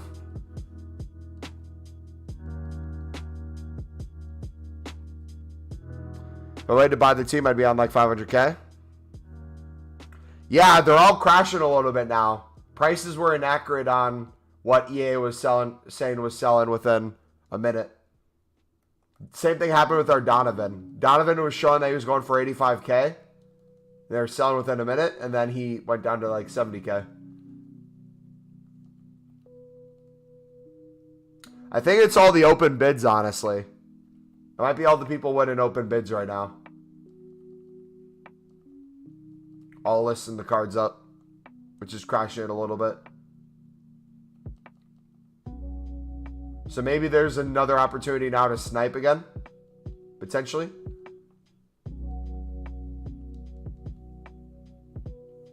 Yeah, don't panic. Unless you want to panic. Then you can panic if you want. Time for a team check. Here is the team, Carlos. A little bit more upgraded since last time you saw it.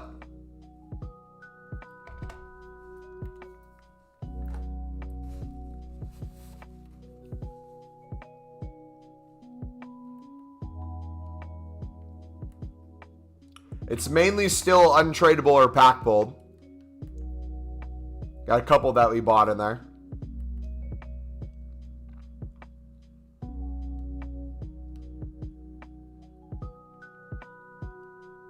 And then our reds.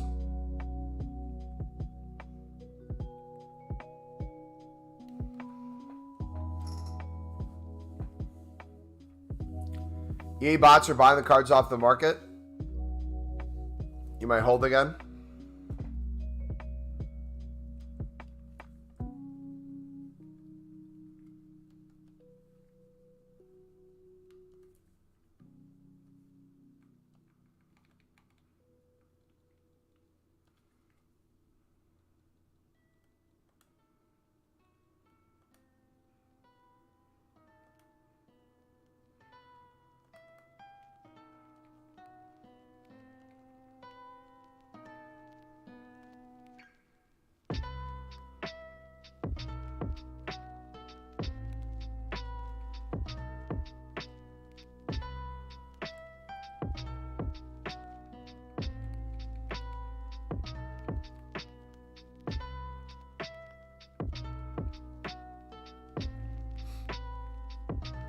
I'm curious if I can get the 1.5 liquid by tomorrow's stream. I kind of really want to try that. So now that we're officially, I think, over 500 center backs again in the club, if we sold for a minimum of 300, that'd be 142.5 there. And then the rest of the commons we had, which is another, I would say about 2,500 at least.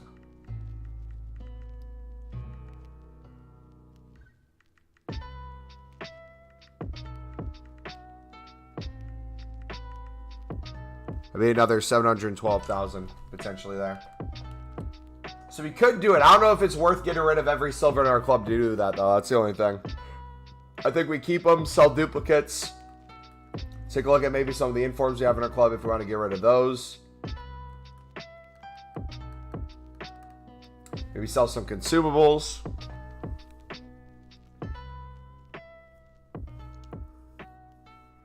Dip a Militao for 57K.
Look at this. How much is this card right now?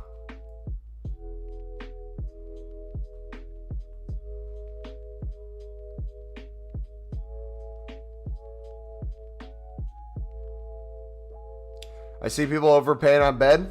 Yeah, bid prices look different than the buy nows for sure.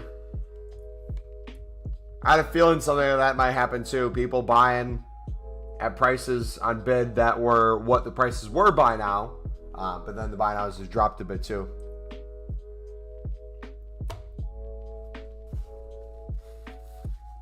Dude, what is the market today, man? Went down by 120K. Sanders, when you say it dropped to 120K, what price was it at a little bit ago where it dropped to 120K? Like, has this happened in the past like 10, 15 minutes?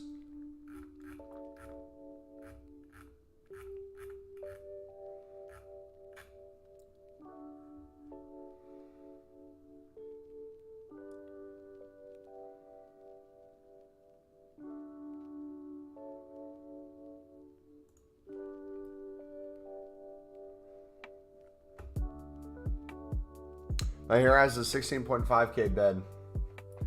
That's crazy. Who is Hamza? He's your father. I know you probably haven't seen him in a while, so. He's here. He's been chilling in the streams. Has EA said anything about the pack? Let me check one more time. Has Direct said anything? To my knowledge, Direct has not issued a statement on that. They've issued a statement on the ones to watch items appearing gold. But Direct has not said anything about the pack.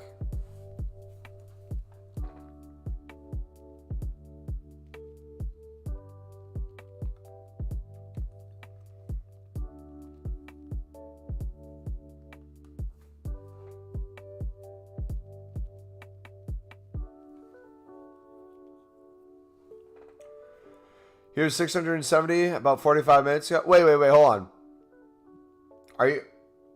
Was it 45 minutes ago or was it more than an hour and a half ago?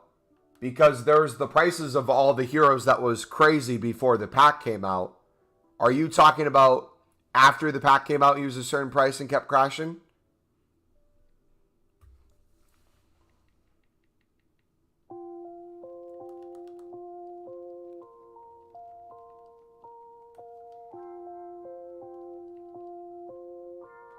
So gas over Di Natale? Yeah, I'm still happy with my Landon Donovan. Hi, bro. How are you? I'm good, man. How about you? What did Yachty take to Poland? He took the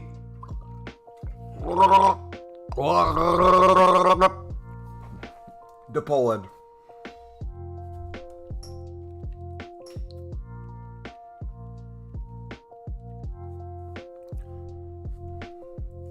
45 minutes ago, he was 670.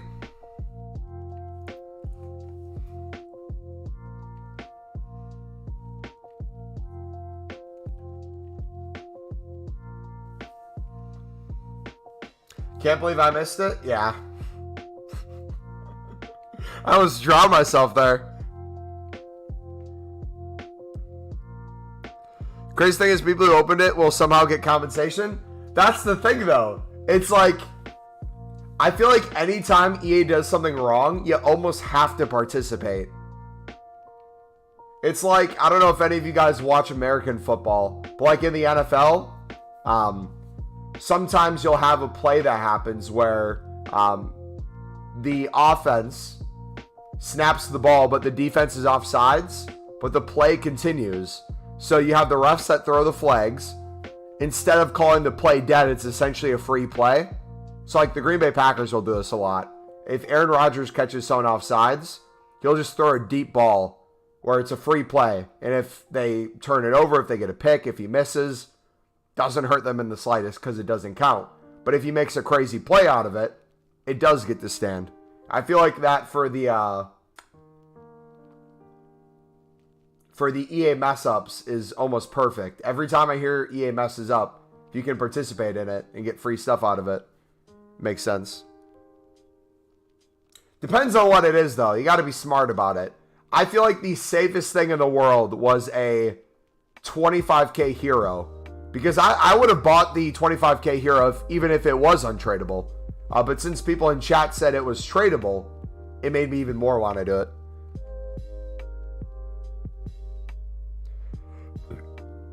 Daily FIFA, we had a untradeable 25k hero pack that came out that was actually tradable. That's what happened to the prices of heroes. Are you bidding 200? Yeah, because most people are getting outbid for 150. So you can sit there and bid 150 and lose a majority of bids, or you can bid a little bit more or snipe at 200. Your call.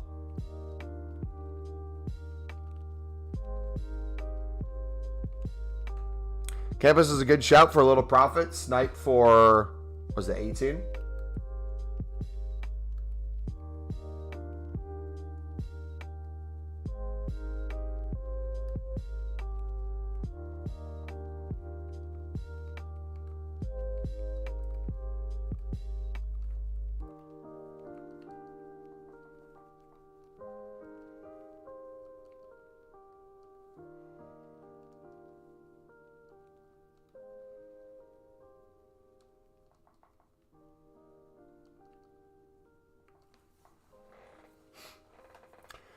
Treachery heroes, so I sniped 2 heroes. They dropped in price, so I panicked, sold them on a loss. Oh, rip. You're one of those guys. No.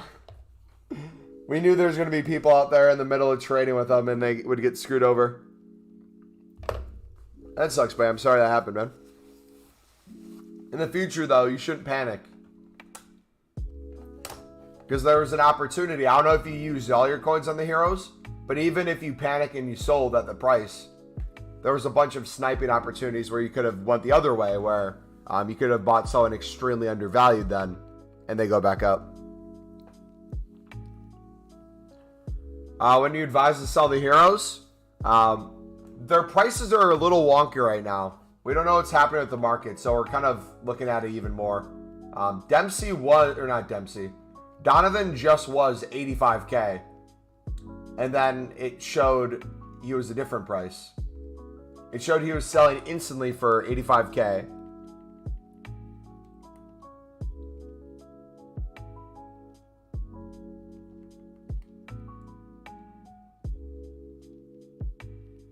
Now it's showing he's dropped even more significantly. He's still, what, 76?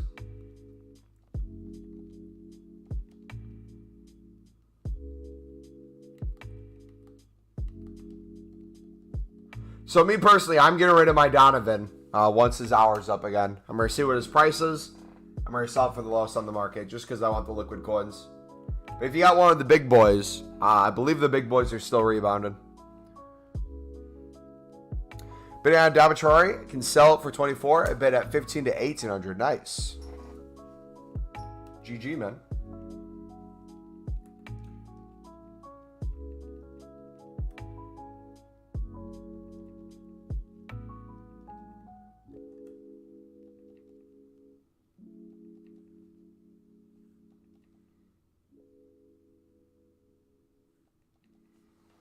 Dropped a solid 100 to 200K on non-rare silvers.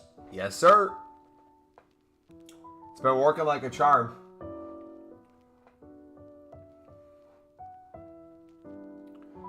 They have 25K bids with 3 mids left.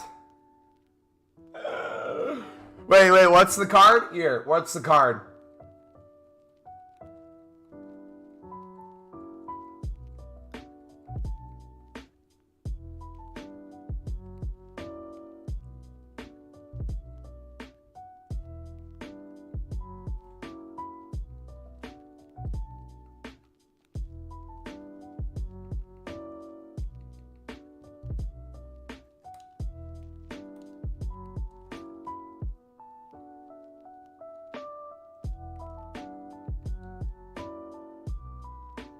Was he 74?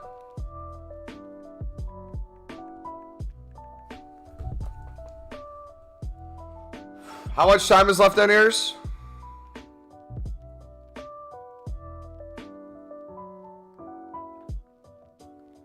That's the 93,500 by now.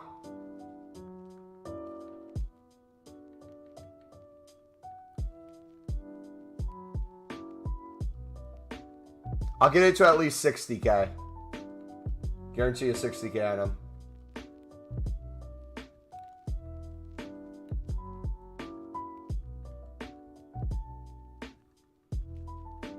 Was it just those two, or did you have any more?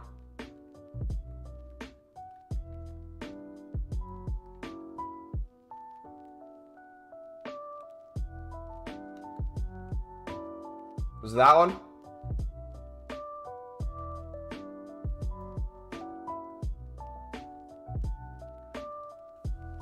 Hey, it's a win-win. You're getting more coins than what the bid was before, and if we win them, we're making profit.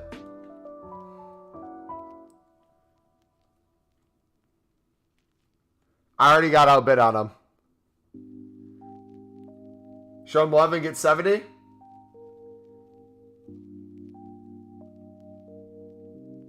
you go. We'll up it to 70. They're going to get outbid anyway. Someone's going to beat me to it, so don't you worry. Those aren't yours, so I'll let them expire.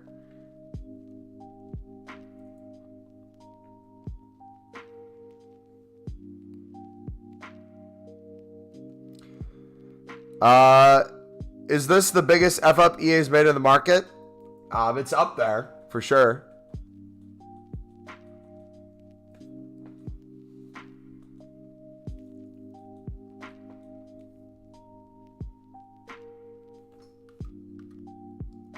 Yeah, look at what these are going for on bid. I have no doubt yours is going to go up. If I win this for 70K, that's a steal. There we go. GG, buddy.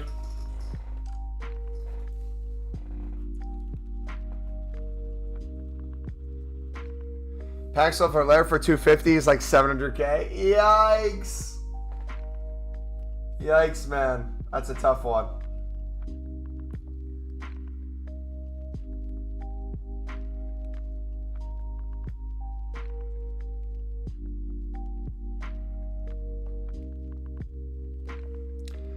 Got 4 on from the pack, and I didn't have a team yet. Don't know if I should sell him. It's your call. If he gives you a lot of coins and you can build a nice team with it, feel free to do that. But if you want to keep him and build a team around him, you can do that too.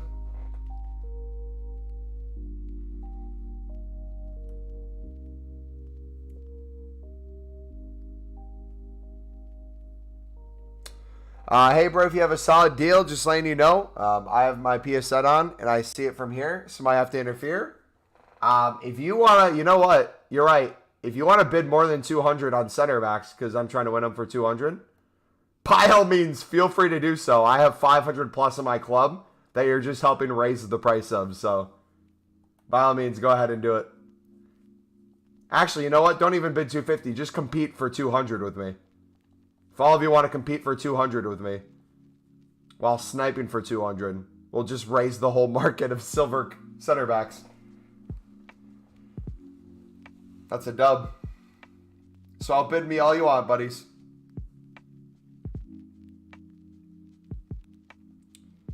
$75K for another, $72K for the last. Sold one of them for 78.5.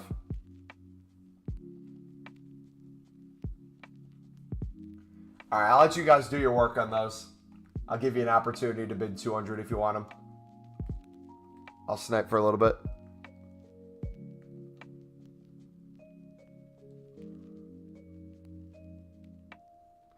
What's the filter? 200 buy now.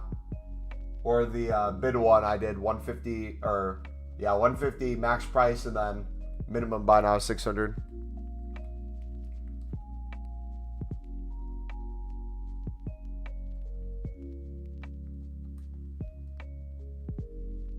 Oh, wait, hold on. What did I just pick up? Was that a... Hold on.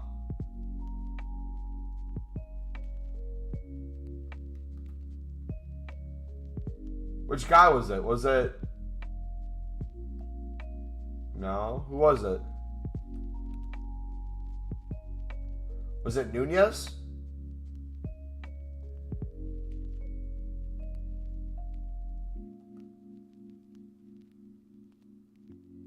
Who did I just pick up? Let me go back a minute.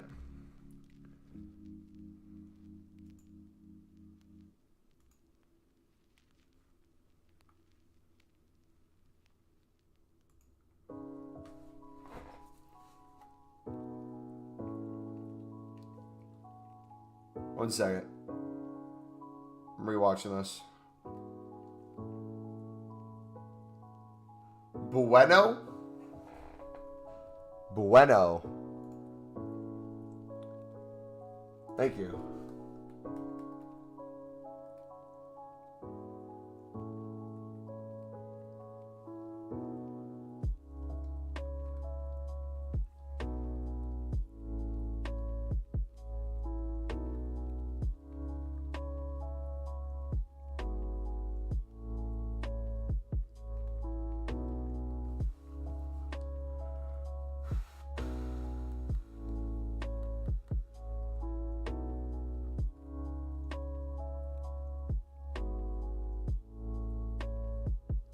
Come on, Bueno, pop up.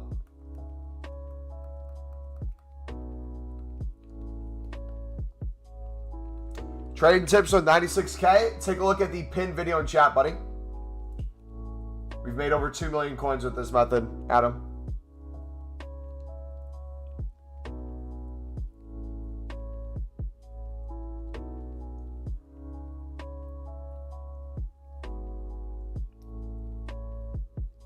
Follow John Sims' advice. Ask us to bid Ben Chilwell for 600 because it's a steal. Now I have 200 useless Chilwells.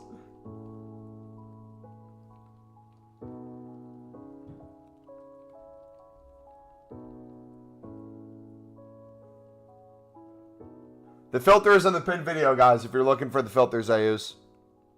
It's all laid out. Investment guide, trading guide, flipping guide, prices, explanations. Otherwise, I'm going to sound like a broken record if I keep repeating myself. You said the price will go up because of the Sterling SBC came out? It's a good shout, like it could. But I feel like a lot of things like that, especially marquee matchups. Week one of marquee matchups, everyone thought United was going to be in it for City or whatever. So everyone heavily invested in United players.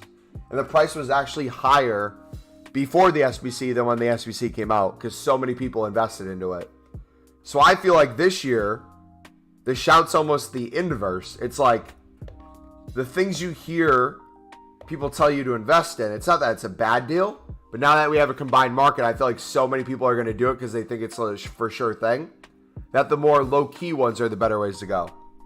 So like us, I go the other way where I do common silver bidding for 150.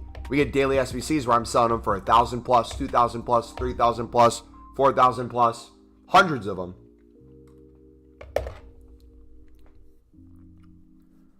This went from 750 to 1.16 mil. I need to sell coal. Are you exactly where we're at with coins? I literally went from like 750 yesterday.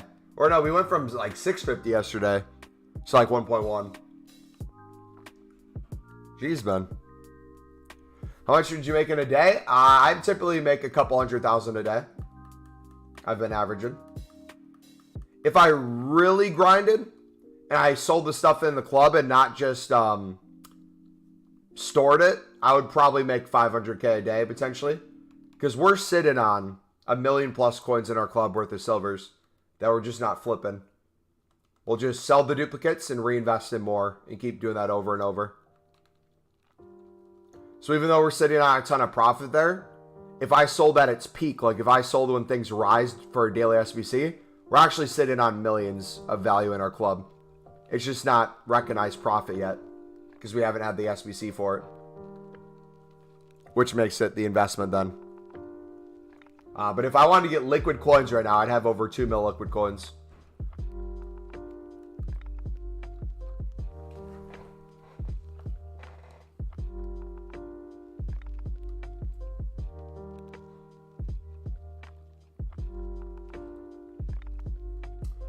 How much are center backs for? Most silver center backs are selling for 300 coins within the hour. But you can always compare price to see what an individual card is. Some of them are going for 500 plus. Some of them are going for 1,000 plus. We sniped one for 200 the other day. That went for 2,600 within a minute of us sniping. We got another one in here that we're waiting on. We got to find him first. His name's Bueno. Let's actually look at his price if he doesn't pop up. Because I believe he was a 69. Yeah, he's still hidden. Because we have more than 50. Let's see. What's Bueno going for?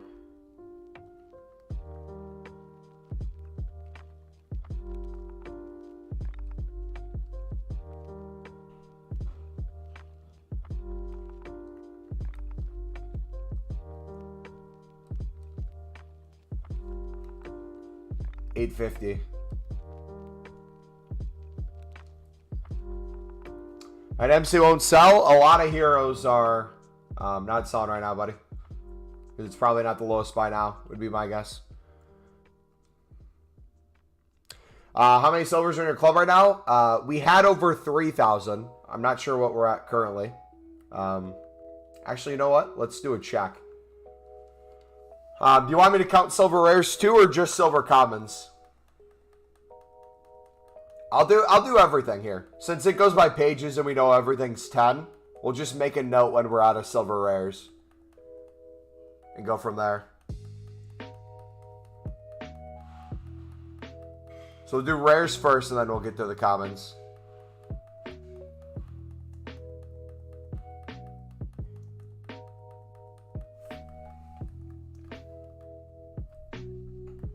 So rares we're sitting on, it looks like, over 30 pages. So we have over 300. So then from 30 pages on, we'll go for silvers.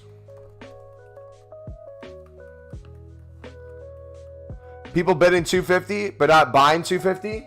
Is it for the same card or is it different cards, buddy? Because if someone's bidding 250 on it and they can sell it for 1,000 plus, of course they're going to bid 250 over 200. But if there is a buy now at 250 on a card and they're bidding 250, maybe they thought it was more. I don't know. Should I do your method on PC? You can try it, buddy. People do it on PC. It works just fine. Prices might be a little different, though, so I'll always check the buy nows and stuff. My MC won't sell, and you keep saying it in chat won't fix it, buddy. It's probably not the lowest buy now, man. My Donovan's not the lowest buy now either, so it's not selling. So either you wait till the price is raised a little bit, or you sell it for a lower price. Do you think 83s are a good investment for 800? If they can't get any lower than that, absolutely, yeah. We just have to wait for them to rise, which could be a bit.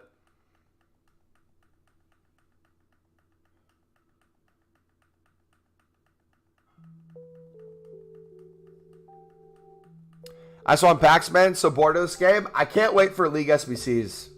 To have a constant pack spam going will be super fun. A3s is 750 discard. Yeah, I'd go for it.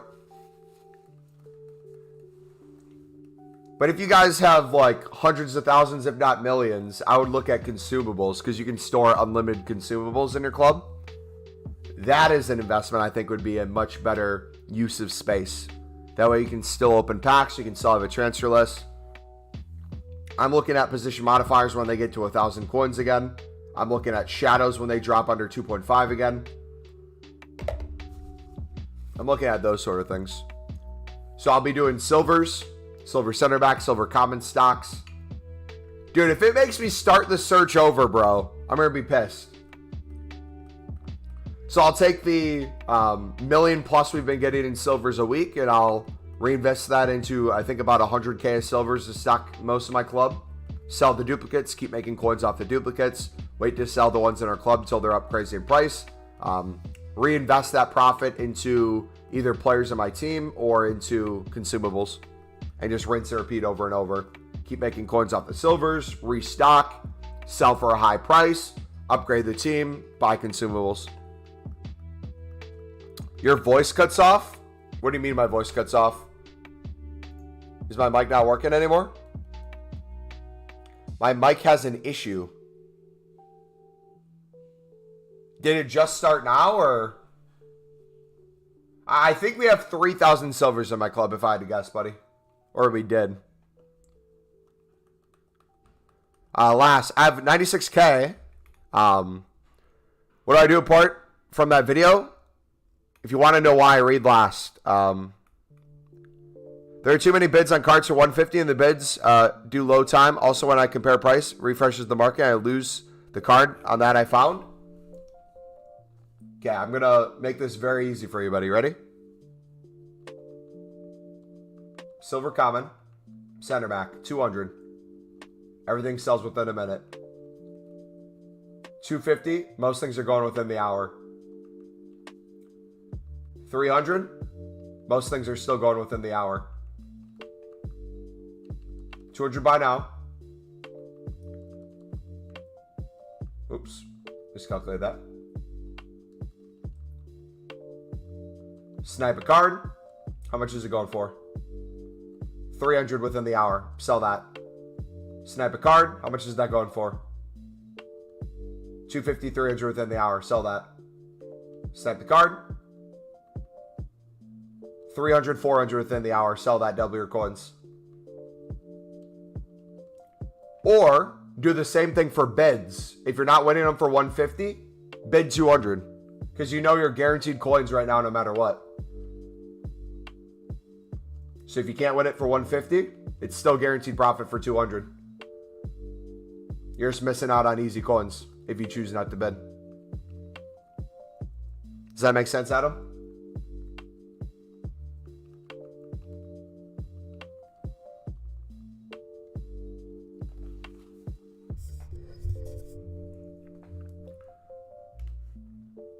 So snipe at 200 and sell at 300. If the buy now needs to be 300. If the buy now is 800, sell for 800.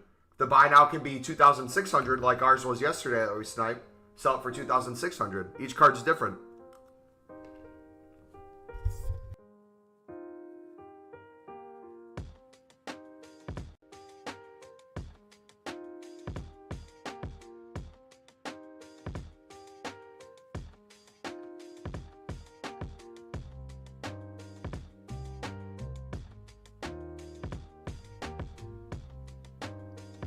Is that better?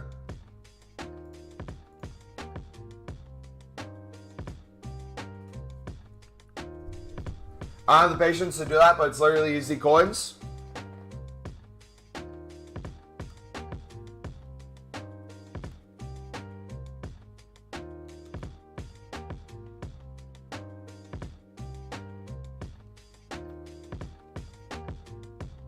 How do you search your club? The way you do it, you go to transfer list. You click then L3 to add a player to the transfer list, and it'll bring up a club search. You can search consumables. You can search players. You can break it down by position. I do value high to low.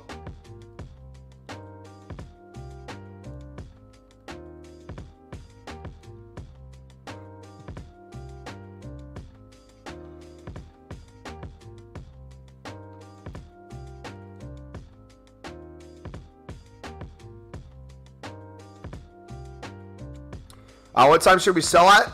If it's duplicates, you can sell whenever and make coins in that moment. If it's the cards in your club, that's an investment. Because remember, there's trading and investing. If it's in your club, it's an investment. If it's not in your club, it's a trade.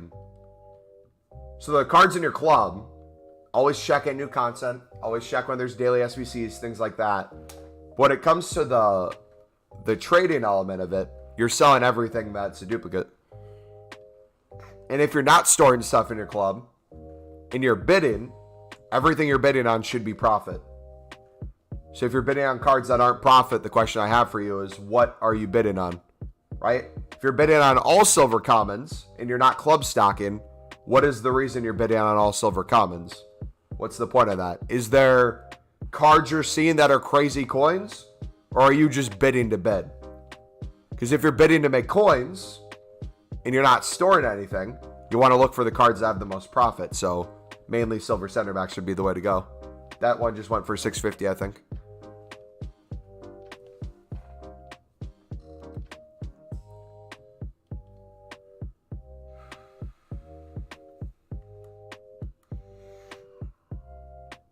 Why selling off silvers? I'm really not.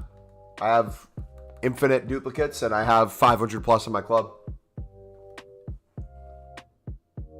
I'll sell the occasional card if I see I can make double, triple my coins, but for the most part, I'm storing everything.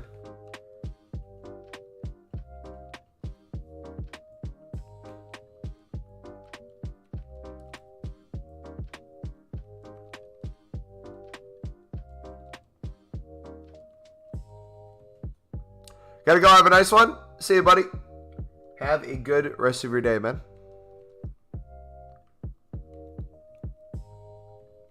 How do you know silvers are high? Here's the beautiful thing. When it comes to trading, you can always compare a price. If it's quickly, you're going to miss out if you're mass bidding on people. So here's what I do. You ready for this? This is the pro tip. And again, you can watch the pinned video to hear me talk about this all in a laid out format that's easy to consume from start to finish. But long story short, if you know a minimum amount of coins you can make on a card, for example, every card that I'm sniping or bidding 200 on, no matter how many amount of profit, if I sell for 250, 300, I'm making coins on it. I don't know which cards are 800 plus. I don't know which ones are 1,000 right now. But you miss out on that opportunity if you're just looking for those cards, right? But also, too, the investing side of it. If I'm picking up a card that I already can make profit on now, but I'm waiting to see if it goes up more and I store it in my club, and I wait for a daily SBC, and I have a bunch of different positions, I have a bunch of different nations, I have a bunch of different leagues, I have every sort of card imaginable that could go up, if anything goes up. For example, the other day we had a daily SBC that had center forwards in there. Every silver center forward on the market was 3,000 plus coins. We had 10 to 15 center forward common cards in our club that we picked up for 150. Did I pick up those cards with a center forward filter? Absolutely not. I just picked them up with commons as we went along the way. If you would have seen me do it at the time, you would have saw what the compare price was. Most likely the compare price on it, we could have sold for 200 coins by now. And someone would have made a comment and said, why are you picking up a center forward? That card's going for a 200 by now. That's barely any coins on it. You could literally do anything else. But then they don't bid on it and they miss out when it goes for 3,000 plus. So the investment side of it is always the club stock, where you wait for things to rise. You never know what it's going to be or when. You just kind of always check. And the flipping is more of the things where you check the filters to see what things are going for and bid accordingly. BH and everybody else in chat, if you guys have not watched the pinned video in chat, when it comes to silvers, if you're wondering what positions you should bid on, how to make coins on them, how to invest, how to trade, all that stuff, if you have any questions, I highly recommend you watch that first. Because if you have a question and then you have a question off a question off a question, I guarantee you 99% of your questions will be answered with the videos. So I highly recommend you watch that video and chat first if you have a question. It will lay it out all in a really easy to consume format from start to finish with very little coins all the way up to if you have millions. Want to grind gold upgrades? What do? Whatever you want to do. You could do BPM. You could mass bid on silvers, flip them and make silver upgrades. into commons, where you could potentially pack road to the knockout cards still. You could then make gold upgrades with the commons there. You could mass bid on gold commons or lib golds, or sud golds, I mean. You could sell the duplicates and store the ones in your club and make gold upgrades off of those. You could use your untradables in your club and make gold upgrades off of those. You could do marquee matchups. You have a bunch of different ways you can make packs. You could take your foot champs rewards if you're in foot champs and go that route. Put them into gold upgrades. You have unlimited options.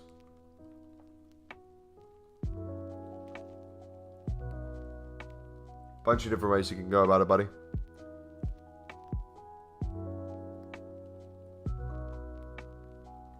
BPM is going to be the longest. I'd recommend using the web app if you're going to do that. So you can open like 10 packs a minute, tops. But I would personally go the silver bidding route into the silver upgrades, or the gold common bidding route into the gold upgrades. Yeah, I see you on the list now, Vimo. I see you now, buddy. It started showing up this morning. I don't know what changed from this morning to now. But you're on it now.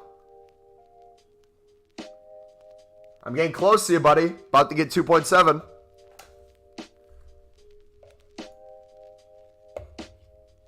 We were a little above 2.7, but then we opened the hero pack and still haven't sold it.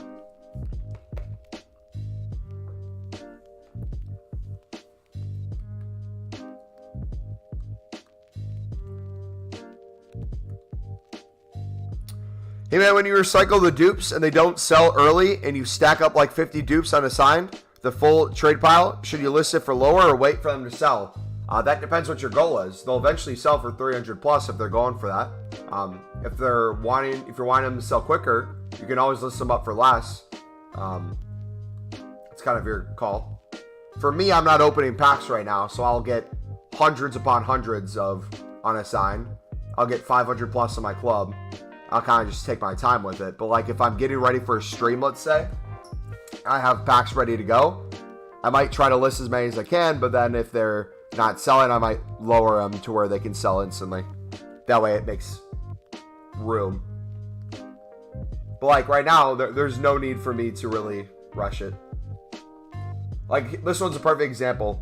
This one looks like it goes for 300 and it might take most of the hour to sell. That'd be the case where if I listed it right now for a 250 start price, 300 buy now, it would probably sell in a couple listings. But if you want to be smarter about it, maybe you wait to sell it. You look at the other ones you have. Or again, like you said, maybe sell it for a little less. It's kind of your call. Got 2 keens to sell for 600K. Oh gosh. Yeah, you were picking up cards, weren't you? All right, bet. Give me a little bit more room to work with then, man. I like it. Would it be smart to club stock a specific position? Again, Health, if you haven't watched the pinned video, the reason why I'm going to keep pushing you to watch it is we answered that exact question in about 5 different variations. Instead of me just saying words that aren't going to make sense, I highly recommend you watch that so I don't have to repeat myself for the 50th time when it comes to that method, because it's going to make perfect sense from start to finish watching that, man. So I highly recommend you watch it, buddy. It's the pinned message.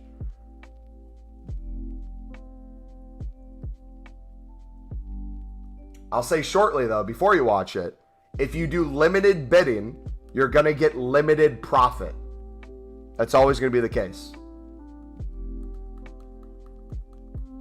Oh, you did watch it. So you should know then. It's in the video, buddy. In the video, we state it. We talk about if you're doing like top nation bidding and stuff, or you're bidding on only certain positions, you're going to be very limited in profit, right? So like with the center mids, the center forwards, the left mids, the right mids, I'm never individually bidding on those positions. I'm typically individually bidding on goalkeepers and center backs. But, you know, when center forwards are 3K plus, you're never going to have those in your club. Does that make sense? Yeah, people are making crazy coins. I could have made hundreds of thousands on Genoa But I literally was stupid. I was trying to snipe him for under his current value at the time, rather than thinking he was going to go back up. I missed out on a ton of stuff. Is there going to be a repeatable on Monday? Only EA knows the answer. I would assume yes, but anyone who says they know for sure is lying to you. I would assume yes, though. I flippin' told you, Reed. I know, buddy. I know. You told me. That's a worse flop than the Mendy, potentially. It's a top 5 low IQ moment for sure.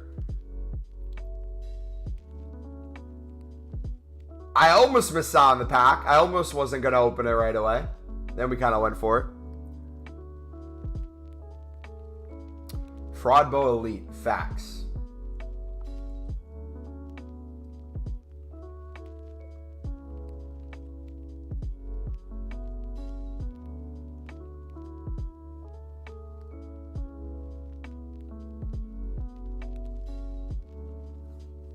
What are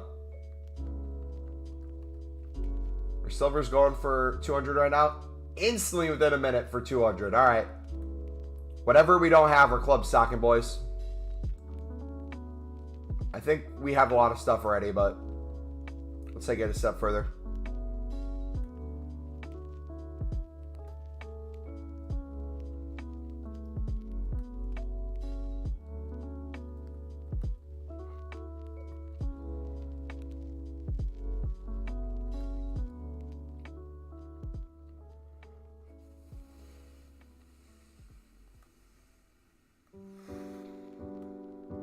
Loads of people didn't get it, though, in the store. It just didn't show up.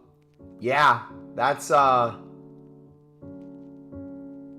wonder what did that for why it didn't show up. Maybe it was like a refresh thing. Like, maybe after they brought it out, they instantly took it away or tried to, but for some people it was still there, and if you would have backed out, you wouldn't see it anymore.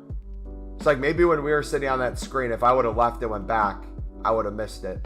Or if I was like even 10 seconds later to the pack, maybe I would have never seen it. It's like, thank you for chat for alerting us.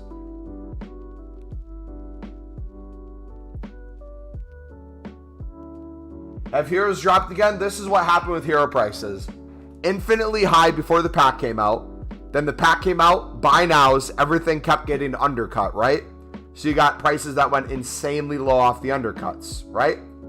So then you had the bottom of the barrel when it came to prices after the undercuts. The bare minimum things got to. Then they started rising back up from that because you don't always stay at the bottom. But then what happened? All the people who got outbid and listed their card for an hour, you had all the people bidding on open bids, winning cards, and listing them back up. So then you had a phenomenon where prices were dropping again because all the cards that weren't selling, people were undercutting the current market to try to get their cards to sell. So there was a second dip in price. Then you're going to have the second open bid filter where you have a bunch of these cards popping back up again for the last 2 times that these cards weren't selling. And the same thing will apply. It'll slow down, be a little less cards in open bid, a little bit more direct prices, and things should hopefully get back to a moderate normal.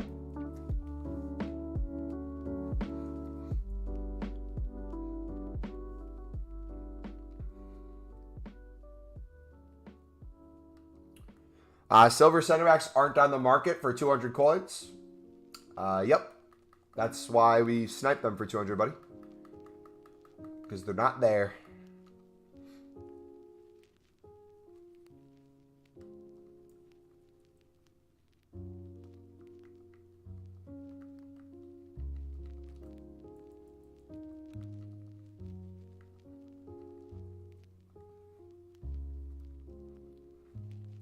If you guys are new to silvers or silver center backs, what you'll notice too is there's times where there's infinite silver center backs you can win on open bids for 150, right? We're not always bidding 200. Even the video I made the other day, we were bidding 150 on it. But as there's more competition, as the market rises, you can get deals for a little bit more coins or sell for a little bit more. It's the exact same thing. just 200 more. Or 50 more, I mean.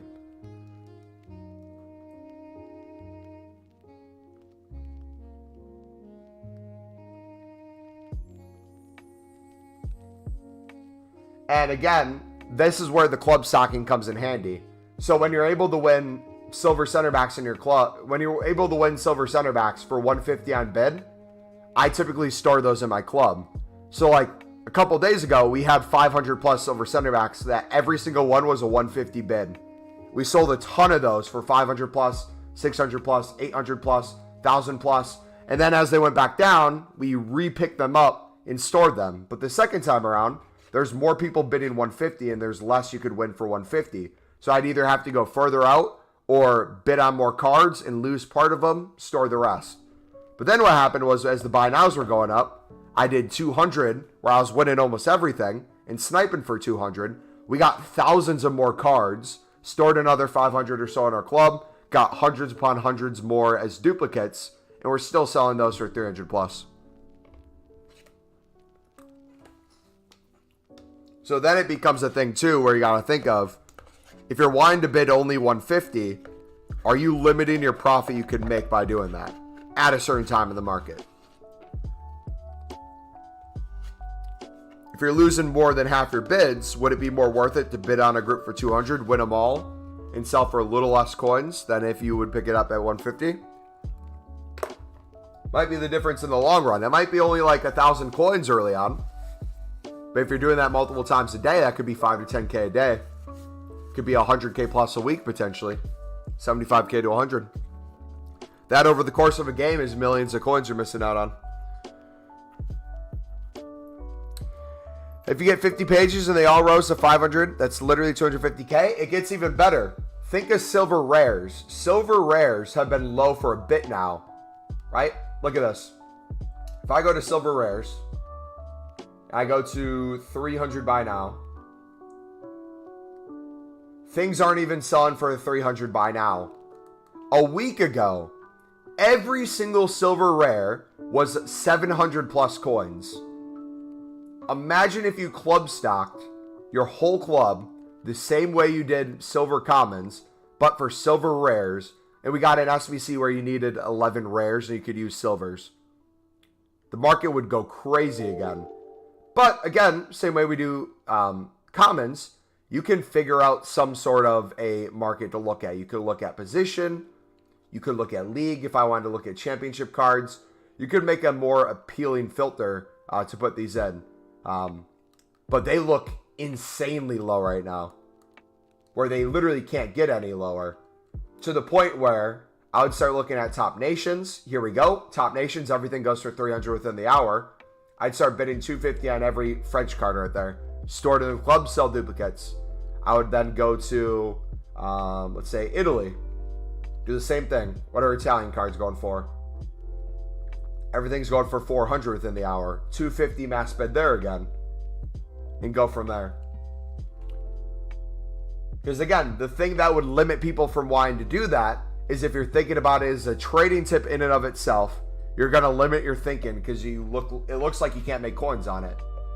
But when the whole market goes up because of a daily SBC and you're seeing that silver rares are selling for over 1,000 a piece, you're going to be like, dang it, man. I wish I had those. Or you're going to have a couple in your club that you make a lot on, but you could have had hundreds more. So what I would do is I would take the profit that you're getting from your silver center back flipping, your common flipping, the investments you sell of silver commons, you restock your club full of silver commons. With those extra hundreds of thousands of coins, if not millions, I'd put some of those into silver rares, bronze rares, with the same reasoning. That rinse and repeated, back into consumables, back into your team, back into informs, back into boards and walkouts, promo cards, you name it.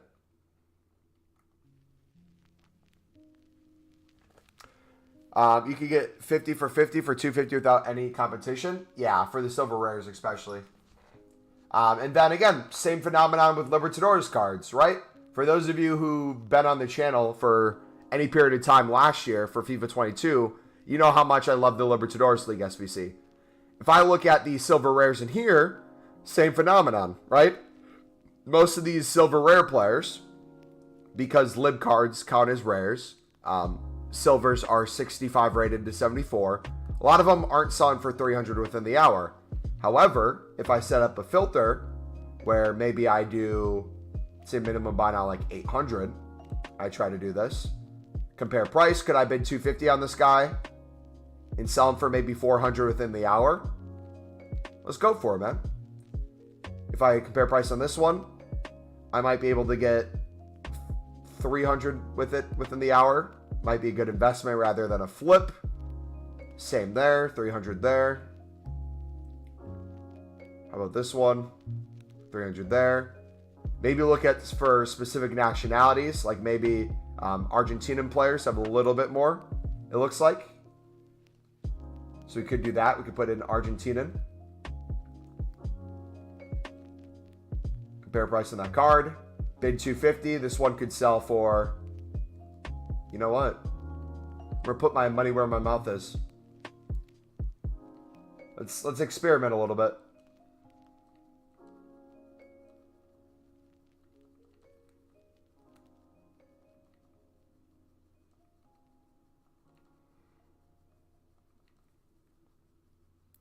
I really want Suarez. I kind of want to put Suarez on my team at some point. His lib card.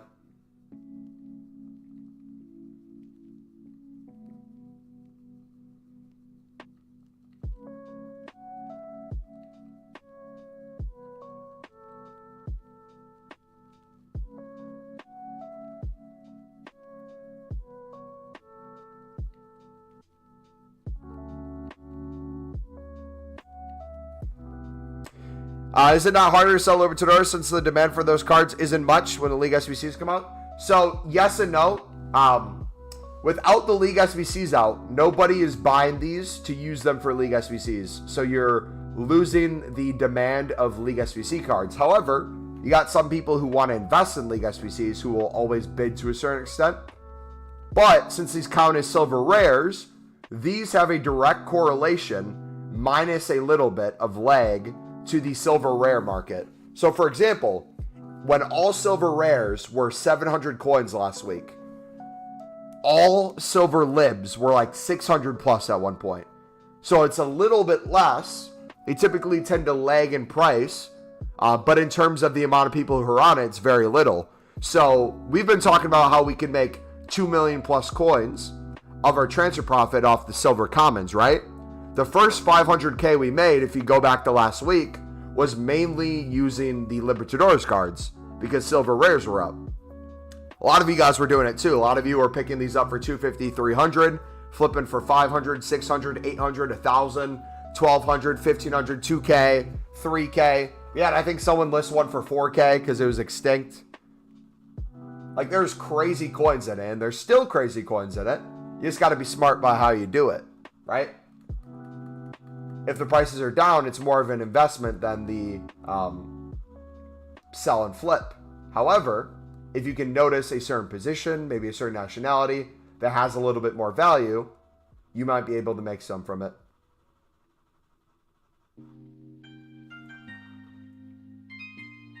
So let's give that a little bit of experiment. We'll store those in the club. The duplicates, let's see if we can make a little bit of coins. Because that's, what, 150 coins per card if we sell for 400? We're picking up for 250? That's the same as if you were bidding 150 and selling for 300, essentially. Barely a little less of transfer profit because it's a little higher in price. So you lose a little bit more transfer profit, but it's minuscule at that point.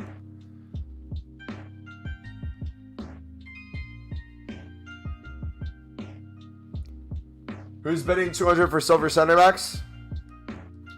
Guys, I'll tell you right now, if you see people who are trying to win cards for 150 on bid for silver center backs, you are scum if you are bidding 200 to outbid these people. What kind of a person would do that? Where you see people in this community trying to make profit and you're outbidding them for what? A little less profit? I don't get it, man. Doesn't make sense to me.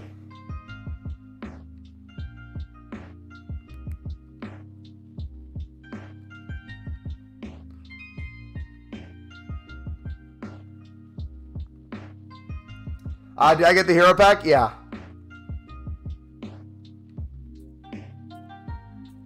Nah, Hamza, bro. If you want him for the market value, you better pick him up for 200, buddy. Sorry to tell you, man. You can make profit at 200 just fine.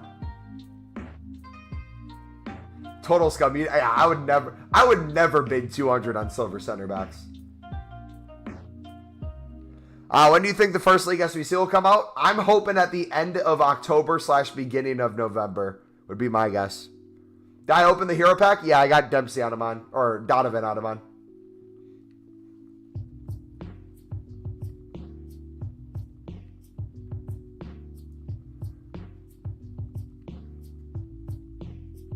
Bro's trying too hard. Yep. I'm very much trying too hard.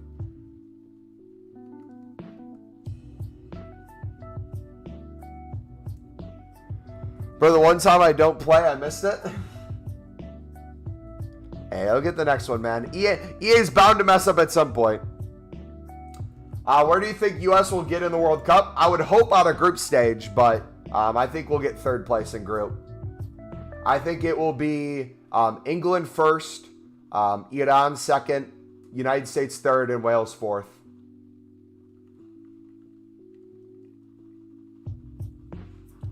Yeah, Donovan was over 100K before the pack came out. People were using him.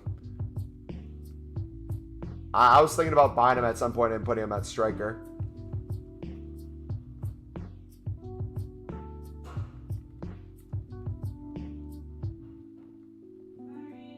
See ya. Huh? Do you remember the conversation we had when you called me today? Yeah, you can revert mom back to what I said again. Repeating ourselves now. What I said when we went over there. I gave a time range where I'd be free. She agreed to it and said it might even be after that because she didn't know when grandma was coming. That doesn't change my price. That doesn't change the time range for me. But guess what? It's 2:15. In 45 minutes, I'll be wrapping up. I'll be taking my pre-workout. I'll be showering after I work out. And I'll be heading over like I planned. Nothing's changed on my part. Just because you guys can't make plans doesn't affect how we make plans.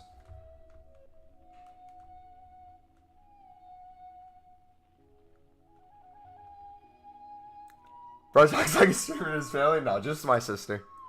I'm a little rude to my sister because we're twins.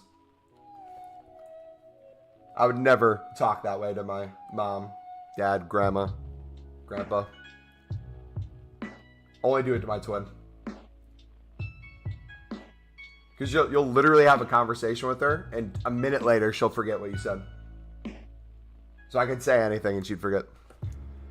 What method do you think you will do when League SBCs come out? So, historically in FIFA, once League SBCs come out, I spend less time doing common silver bidding the way you see me do now, and I transition to more of League SBC bidding. So I'll still club stock for random daily SBCs and stuff like that. But typically as we go throughout the year, whether it be for marquee matchups or random daily SBCs, silvers typically don't rise as much. They still rise. It's still good to have them. But we typically tend to do the trading aspect more along the lines of the League SBC. So if we get the Championship League SBC coming out, I'll put in silver championship cards. I'll look for the lowest price of championship cards on the market. If they're all going for 300, I'll bid 150 to 200 and flip those and do that over and over. What pre do you take? I've taken a bunch of different kinds. I think I just got a whatever Walmart sells. They're kind of house brand one. Actually, let me get it real quick.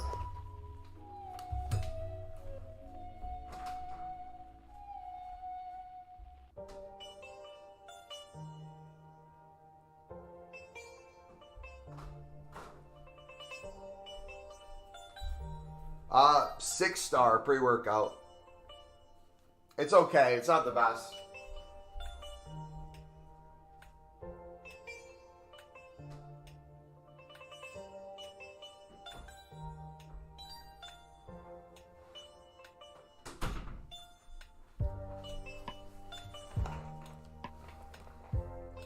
It's the cheapest, though. I've used everything, though. I had quite a bit of Ghost. Optimum Nutrition, whatever they made. I had quite a bit there. Whatever Costco sold for a while, I got. Took a little bit of Sneak. That was more amino acids, though.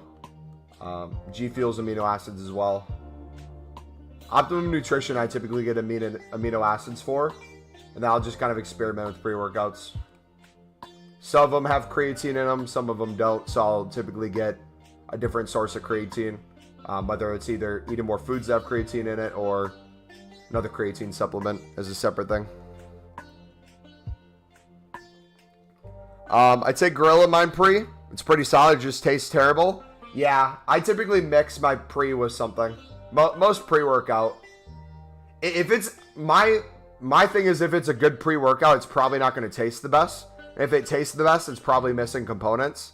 Like I've yet to have a pre-workout that has creatine in it and a moderate amount of beta-alanine and other substances that's actually tasted as well as the pump, right? It's like a pump trade-off.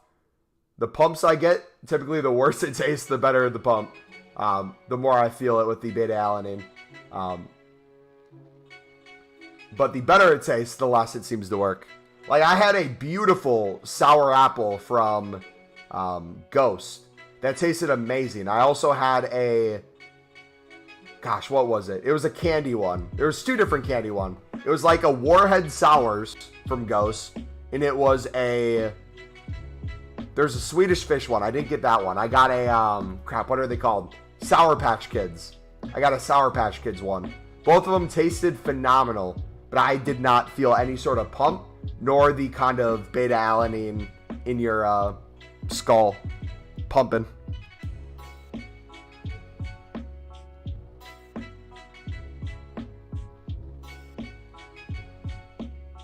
I don't get pre-workouts with creatine. Most of mine don't either. I typically eat enough creatine in my diet to where I don't need a supplement. Same with protein. I typically don't need to supplement protein in.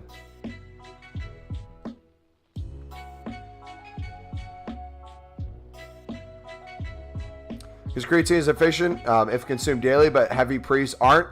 Yeah, I typically try to cap my pre's at about 200 milligrams of caffeine. I used to go crazy. I used to go 300, 400 on top of like coffee and other energy drinks and stuff in college. Definitely will catch up to you if you're not careful. I also went on a ton of, what's it called? Tons of breaks to get your tolerance back down. Because if you're getting to the point where you're consuming a lot of anything, your body's going to build up that kind of, that new baseline for it. Yeah, I also weigh 230 pounds. I don't know how big you are, but for me, I can take a decent bit of caffeine and be fine.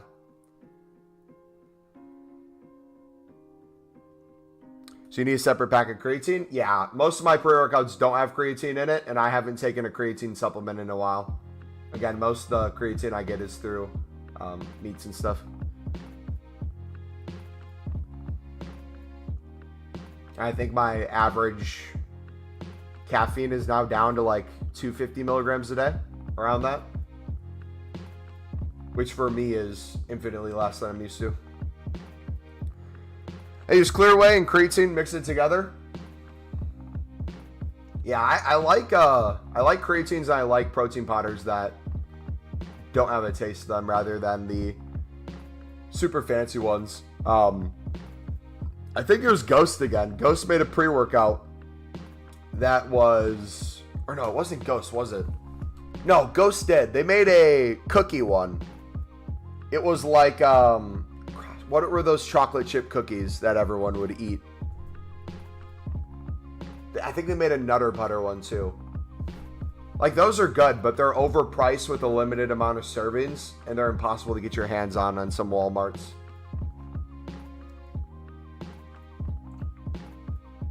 But I find the more basic tasting ones get you the same results, but you get a lot more in it. A lot less money. Chips Ahoy, yes, thank you. I had a Chips Ahoy one. The Chips Ahoy one, if you made it in like a protein oatmeal, was really good. I had I think it was like a Fruity Loops flavored one. I don't know what brand it was though. I had a Fruity Loops flavored one. That was really good. Back when I was in college, I was sponsored by Insane Labs for a period of time through a Call of Duty organization I was a part of, and we got stuff from them.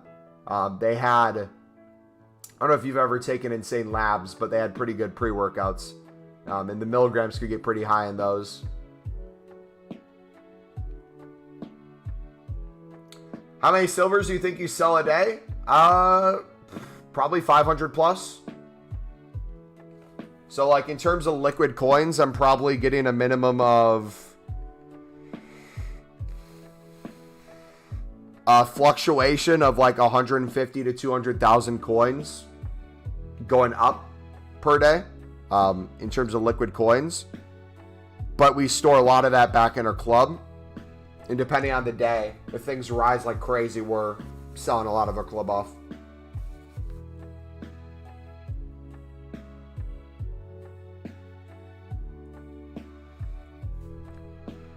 If you had citrulline, the L one is in, I think, the pre-workout I take right now. So yeah, I haven't been going too crazy in the gym recently. I've been kind of transitioning off of the weightlifting program I was doing since I've kind of took not less time in the gym, but like when the new FIFAs come out is typically when I will work out a little less long. I'll still work out, but it'll be less kind of direct trying to put on as much muscle as I can. I'll do a little bit more cardio. But now that's even kind of ruined this year. I wanted to do BPM while I did cardio, and now they limit you to 30 things selling at a time if you're on the web app or companion app. I use All Black Everything. Don't know if they sell in the US. I really want to get sponsored by Sneak, which I believe they're a UK-based company, right? It'd be cool if Logan Paul and KSI came out with a prime style of pre-workout as well with their drink. Do you have any lazy training techniques that take you 10 minutes a day max? Yep, you're looking at it right now. So what I'll do for lazy trading is I'll bid 150 to 200 on silver center backs, and I'll list for a start price of 300, buy now at 400, get a full transfer list, and either throughout the workday, I wait till an hour's up and then I relist. I go take a piss or something, or if it's during a weekend and I'm playing games, I'll have a full transfer list of those lazy listed, and then I go relist afterward. You can do the same thing with consumables. On the weekends, if you pick up position modifiers, right now they're going for 1,400. If you can pick them up for like 1,200 on Snipe, you could probably lazy list them for anywhere up to 2K and get some of them to sell each time through. And you barely have to put any time into that. Is Sneak good? It tastes really good. I don't know the whole amino acid compound in them, but it tastes good, and it gives a good source of at least energy for streams. I've never used it as a pre-workout though, so I wouldn't know about that in the gym.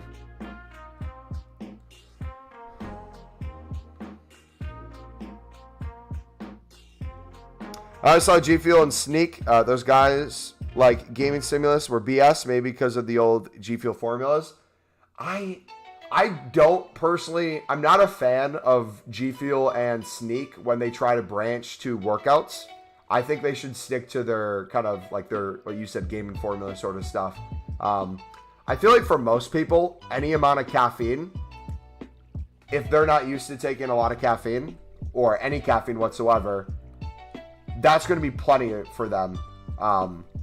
In terms of the focusing aspect of it, I think that's more of a placebo than anything.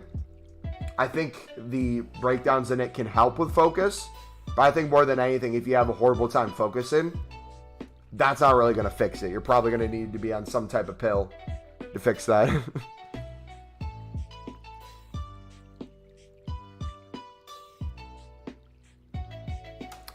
I wonder why you don't mention the Discord server, put the see the conversations in there. I understand why. Nah, here it is. Join it. The football IRL is toxic, but we love it. I'm going to try to post more in the workout section, though. If I don't take pre, I just don't feel right anymore. It's like, it's a thing I look forward to, man. I don't know. It's a part of like gym culture. Like when I used to work out at an actual gym, because now for the last year I've been in an apartment. So I use the weights in the apartment gym. It's a different feeling, man. But I miss the taking the pre-workout, wrapping up the YouTube stream or the Twitch stream, jumping in my car as the pre-workout's hidden, turning on my music that I'm blasting out as I drive a couple minutes to the gym, get into the gym at the same time I normally do, having the same people there you see every single day. They know your goals, you know their goals, you have that community aspect, you're all working towards being a better version of yourself. I miss like all that. Along with like the gym snacks. When I got really into lifting, I would take Rice Krispies and I would eat one before a workout, and then I'd have a bag of candy that I would eat throughout the workout to give me a quick boost of carbohydrates. Yeah, we're timed out of the market right now. Yeah, pre's like almost a reward. Most people don't need pre to work out. And if you can only work out on pre, that's probably a problem. But most of us are in the range where it's like, we know we can do it without it. We just want to, right? Discord's amazing. Discord's insane. It's beautifully insane. You sound like a real gym rat? Yeah, I was really into working out for years. I still am, but I've changed my goals. I got down to a certain body fat that hit me where it's like, having a six-pack is nice, but when you're worried about every single little calorie, or I'm doing cardio like 3 hours a day of just like walking, it gets to a point where it's like, ugh. Or I like stopped going out with friends or eating things with family. But there's a balance you have to strike. And I don't know if you guys are this way. So everyone has their addictions. For me, food is an addiction. I can binge eat almost every type of food imaginable. I can put away 10,000 calories easy in a single meal. So like for me, it's more psychological when it comes to the working out, the diet, all that, where yeah, you can set it up where you can have X amount of calories to eat what you want and still like hit your goals or give yourself a little wiggle room.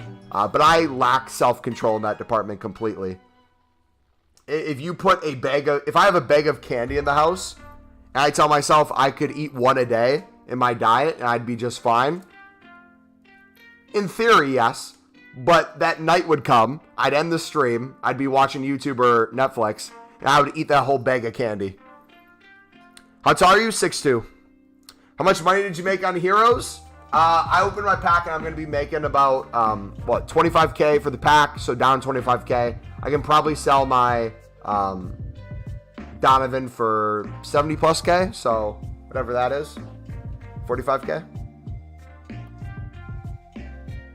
I missed a Genoa. We could have picked up a Genoa for 1.1, but I was an idiot and didn't do it.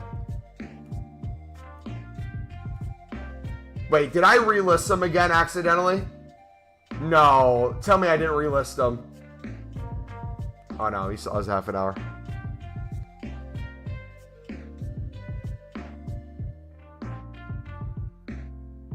I'm clearly addicted to winning since I support United. True. Dude, you got rid of all your morals just to support a unbeatable club. Don't you ever get sick of just how easy it is that United wins every game? It's unbelievable, man. They're never going to be an underdog. I heard FG is taller than Mumbo.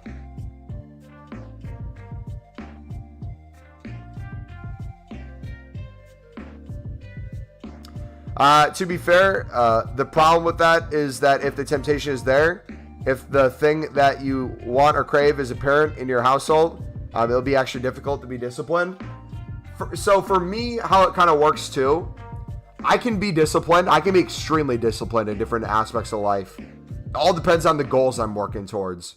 So it's easier for me to be disciplined if I have a certain weight goal I'm trying to achieve with a certain body fat percentage, and I've had a solid workout program, a day in, day out routine where I say like, hey, I'm eating this way. I feel good eating this way. I'm drinking a lot of water. I'm getting outside. I'm walking. I'm doing these things. The workouts are good. I can do all those things and be in a position where I can see like, hey, if I binge on this, like, even though I'm tempted to do it, it might set me back a week of progress potentially. Seeing things like that, understanding how long it's going to take to achieve a goal, makes it a lot easier for me to be like, hey, you know what? I actually don't need that. Or I'm going to eat a little bit of it and do some cardio, extra cardio. But like the point I'm at now, it's a lot more easier to be tempted when I have no real set goal. Like I'm trying to kind of, I guess, main gain right now, where I'm not really trying to put on a lot of weights, but I'm trying to lean out a little bit more while putting on a little bit of muscle. It's not going to be as optimized if I would try to go up weight and put on muscle, and we're not going to look as good if I try to slim down, but it's somewhere in between because I don't want to get to a point where I'm 30 pounds heavier and then I have to cut, or I cut all the way down and I have very little muscle left because I'm not working out as hard as I want to. We're kind of like stuck in that range, if that makes sense.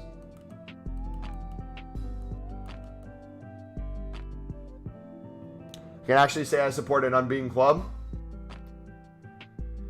6'2" tall in the U.S. because I'm 6'2" as well, but it's a little bit above average in Netherlands. Yeah. What is the average in the U.S.? Anything that's 6 foot and taller is typically tall in the U.S. What is the average male height in the United States?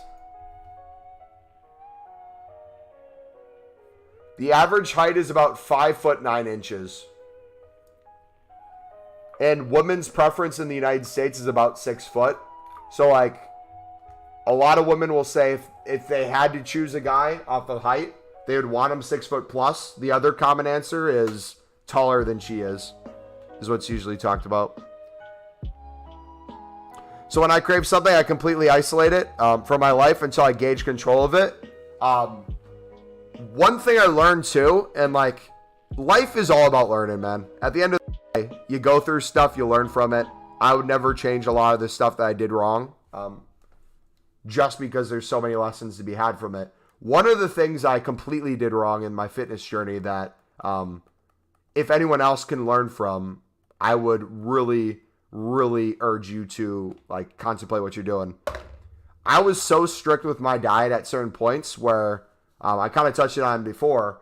I would completely say no to the idea of like going out with friends for drinks or going out with friends for food or like eating anything fun with family. And I was especially hard when I still lived with my parents. Now that I'm in an apartment, it's a little bit different. I have more control of my eating. But I would, when I was working from home, a year and a half ago, living with my parents, I could control breakfast.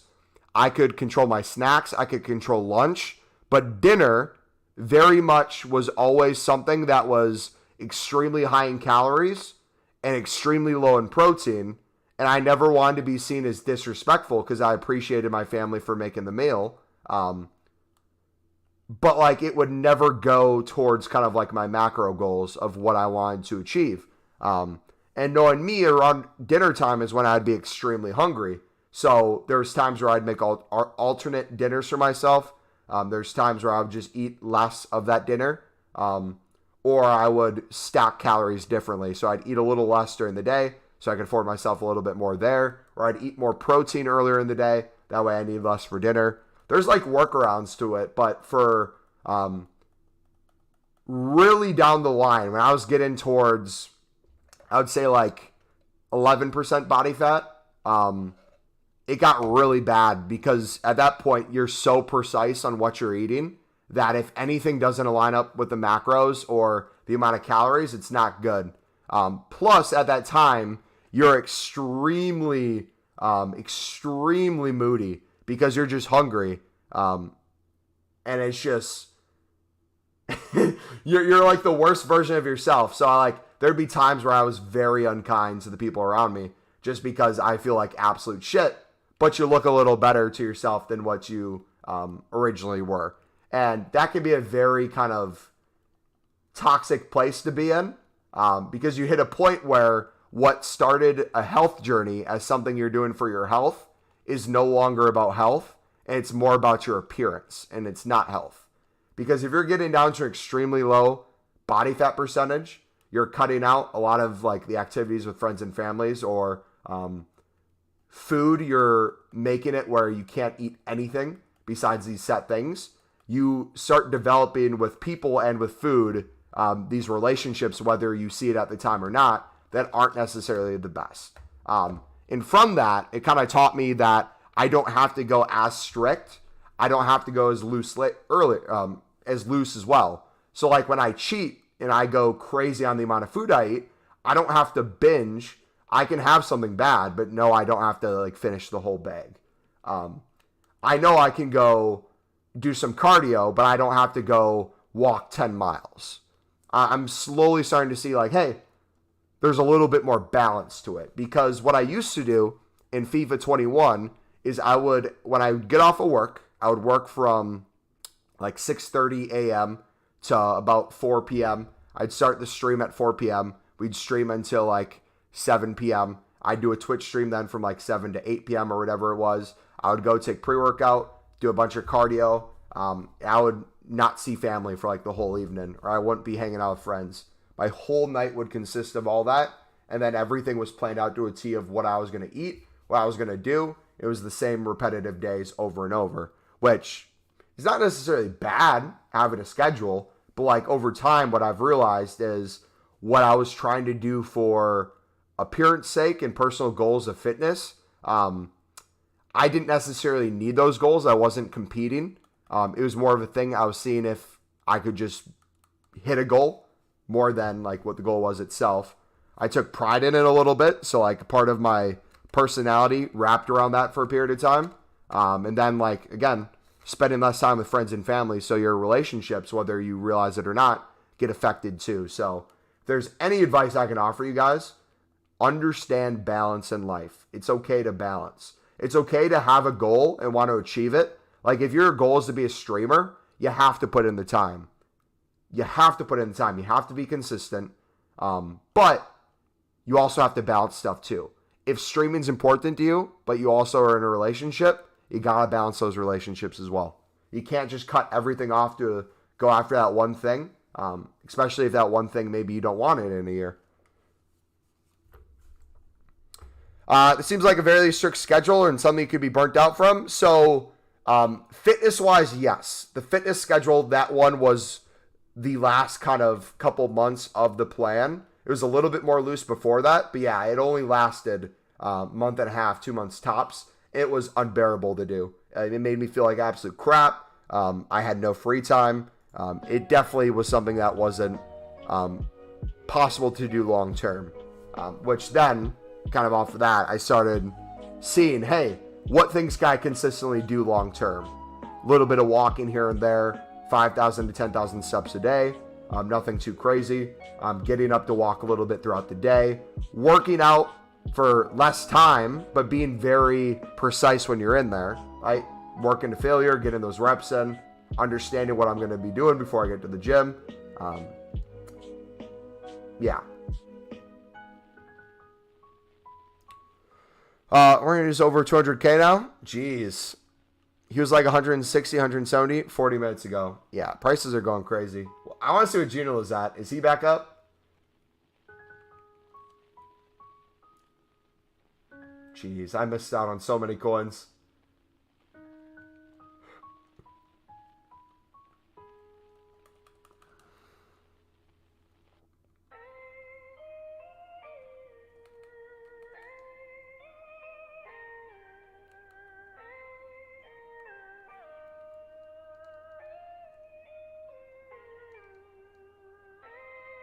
Yeah, man, that's kind of part of my life story.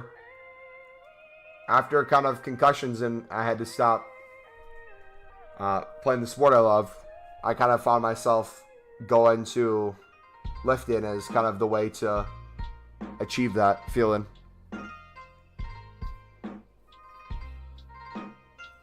Bro, will the market bounce back for high tier gold cards?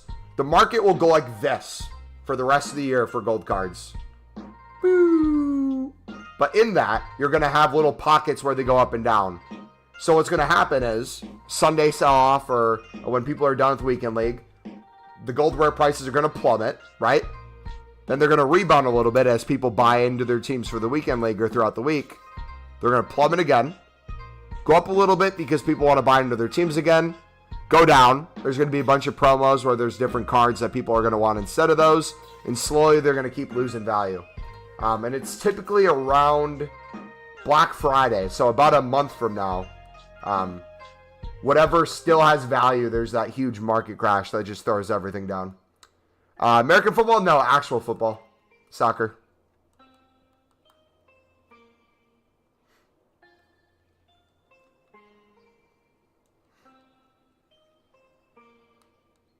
Football. You sold at 1.79. Profit is profit. GG, buddy.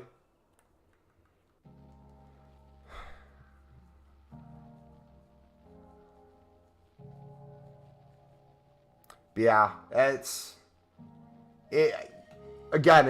nice to have goals and things to work towards. But like, if you would have told me I would be doing this years from now or years ago, I would have never believed you. So things end up working out kind of in ways you don't expect. Like my whole life revolved around the sport of football. Like from a little kid, always dribbling, juggling, playing on different teams. Throughout the end of middle school and high school, I was always on travel clubs, was always playing for the Olympic Development Academy in the United States, represented Team Wisconsin, competed against the other United States teams, would go to a bunch of Division I programs for ID camps, was getting scouted by D1 schools, wanted to play D1, then concussions happened, kind of took that away in the sense of no one said to me, in terms of coaches or players, that I couldn't play again. But like with doctors and family, kind of decided it'd probably be smart to not play at the next level. But like my whole life was I wanted to go pro. I wanted to play overseas. I wanted to travel the world. And just to have that kind of shatter when that was my identity for the longest time was a really hard thing to process, because it went from high school, I could see my whole future ahead of me, to right when I got to college, I saw no tomorrow. It was a very dark place to be in. I was a center back.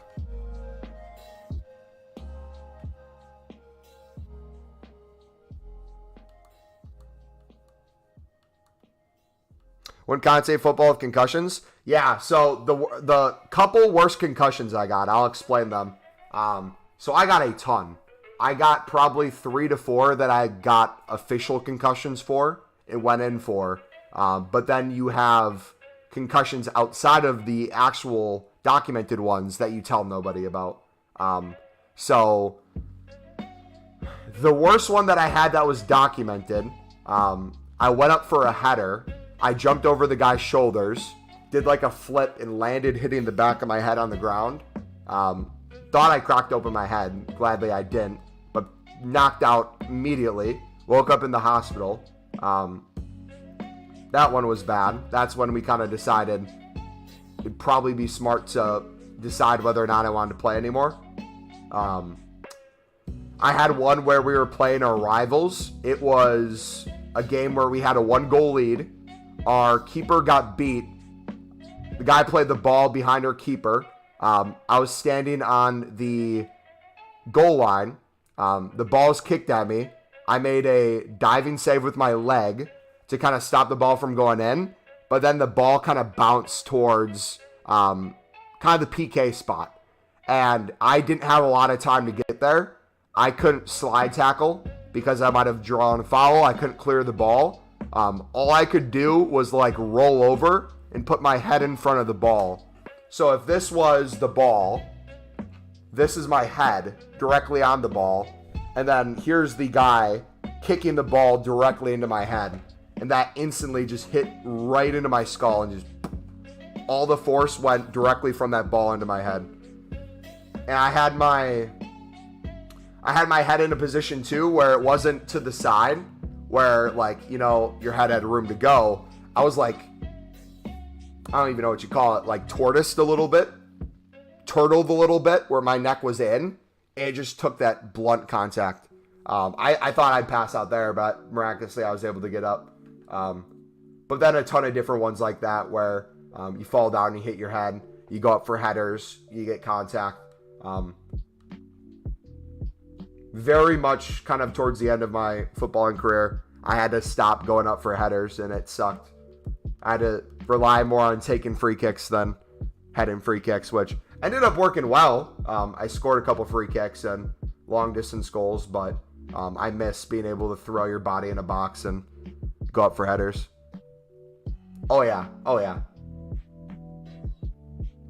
I love the center back position. That was very physical. I'd piss a lot of people off. I once fell off the stairs from the first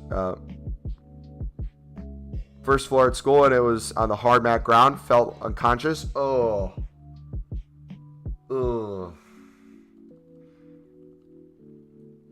I once broke my arm in a cup final. Dude, I had a mate of mine break his arm. We were playing in a tournament, and he was my left back, and I was the left center back. And similar thing that happened to me on one of my concussions. He jumped up for the ball. He jumped over the guy's shoulders. The guy like went down a little bit, fell over his shoulders, and where I landed on my head, this guy put out his arm. Oh, I can still see it. Oh, put out his arm, landed on his arm, and just completely snapped it. And you could hear it. It sounded disgusting. And you could see his arm just laying like away from his body at an angle that was just unnatural. Every single person in the area looked away. I ran at him. He was about to look down at his arm. He was in complete shock. They had to throw a coat over his arm so he couldn't see it. But dude, he was like a second away from looking down at it, and he would have passed out if he saw it. It was disgusting. Yeah. Injuries aren't fun, man.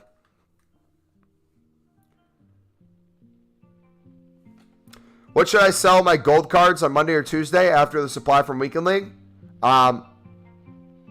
You can if you want. For me, I'm never getting into any gold meta cards at the prices they're at. I see everything is just dropping. I'm never going to time it perfectly with the market. There's going to be a steady downward decline for the rest of FIFA. You can try to play with them week in, week out and try to time the markets. But the way it works, the times where you need them the most in your squads for division rivals throughout the week and to play Weekend League, or when they're going to be the most expensive. Then when they're the cheapest is when you don't need them.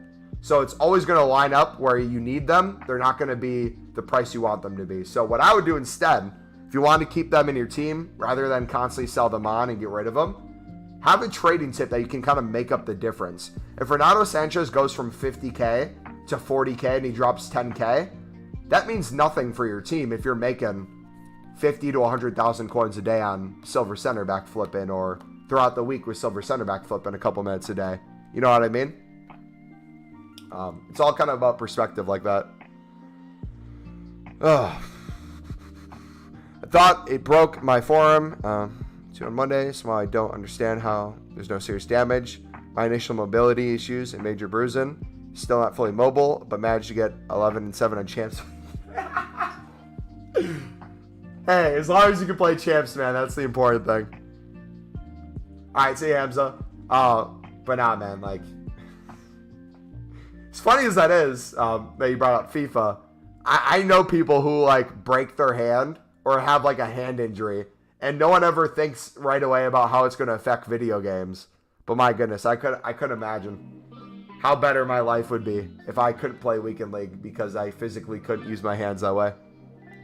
It would suck, but it'd make menus a lot more fun.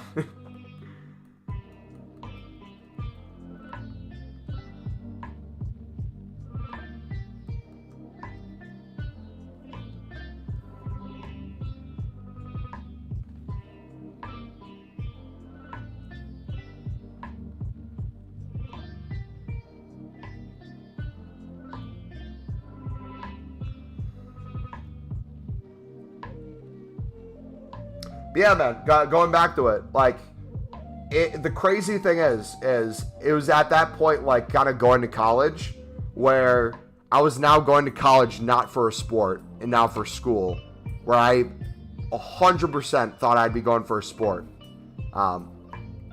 It was like one of those things where it was so scary because you didn't know what your future had, but it was also, like, freeing at the same time, where it was like you didn't know. In one lens, you didn't know what your future was, and it's the craziest thing in the world. But in another lens, it's like every door is now opened up because you don't know what your future holds. So, like, what limited me from I wanted to be a professional footballer was now a thing of I'm not going to be a professional footballer. What else can I do in this world? And very quickly, I kind of fell on gaming and streaming. It was Call of Duty at the time because I kind of wrote off football completely. I didn't want to watch it. I didn't want to play it. I didn't want to play FIFA. I didn't want to, like, watch Sunderland play, AC Milan. I had, like, a good year where I wanted nothing to do with the sport because there was just so much pain there. But, like, slowly over time as Call of Duty got worse and I started playing FIFA again, it was like this beautiful kind of moment of, I don't even know what to call it. All that, like, pain I had from everything going wrong in football, all that didn't seem as intense anymore. And, like, the love and passion that I had for it not only showed back up through, like, playing recreationally and just for fun, juggling, kicking a ball around, taking free kicks, but then playing FIFA, streaming it, building an online community based around football. Like, yeah, you could say it's through FIFA, but, like, the most active part of our Discord is the football IRL section, where you got a bunch of people from all around the world talking about how much they love and support their clubs, talking about the sport in depth, positions they play, what players they love, what the World Cup's going to look like, all these things. That was really cool. Bro, literally I could move my fingers perfectly for champs, but couldn't move my wrist at all. So what you're saying is you could score goals, but you couldn't gritty, right? You could just hold the controller there and do the movements, but you couldn't do the the gritty celebration, the down with it.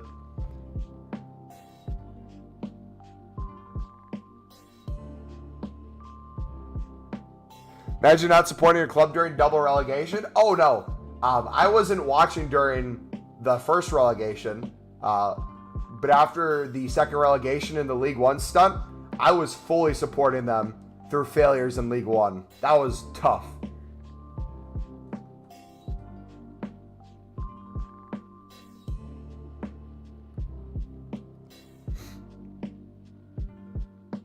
Americans in football doesn't work, bro. It's not in you guys. I highly disagree. But I understand what you're saying, like with NBA and stuff. I don't think people not in the United States realize how much love there is for football within the United States. It gets drowned out because it's not the biggest sport like other countries. But the sheer amount of people in the United States, there is a rising of just football fanatics, both who play and who watch, that you're not going to be able to see completely today, but years to come will 100% happen.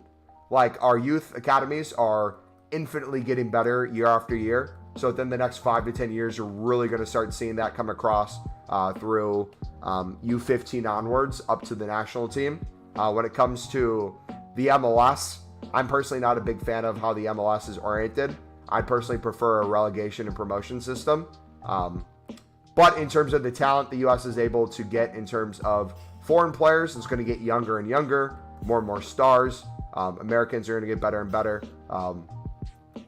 Right now, in terms of a national team, objectively speaking, we have one of the most young and skillful national teams we've ever had. But we absolutely suck when it comes to management of the team, formation, having a solid striker in that. And that's going to lead us to probably get third in our group at World Cup and not move on. But yeah, I completely agree. Football's nowhere near where it needs to be in the United States, but it is absolutely going on the right track for the most part. There's always criticism you can have, but I see a lot of good over bad.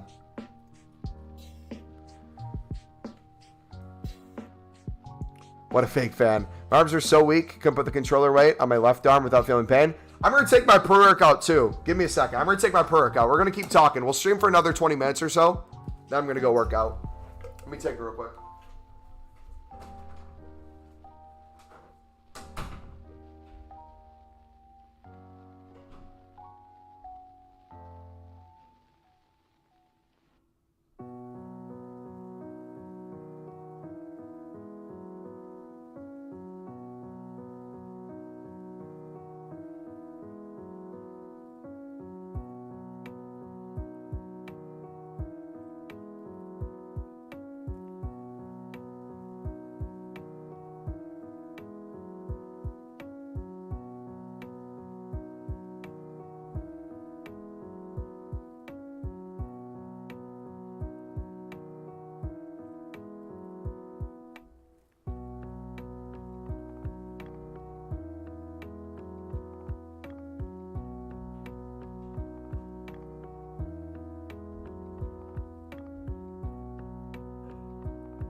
Yes, it started. I agree. Only good U.S. footballer is Noah Beck.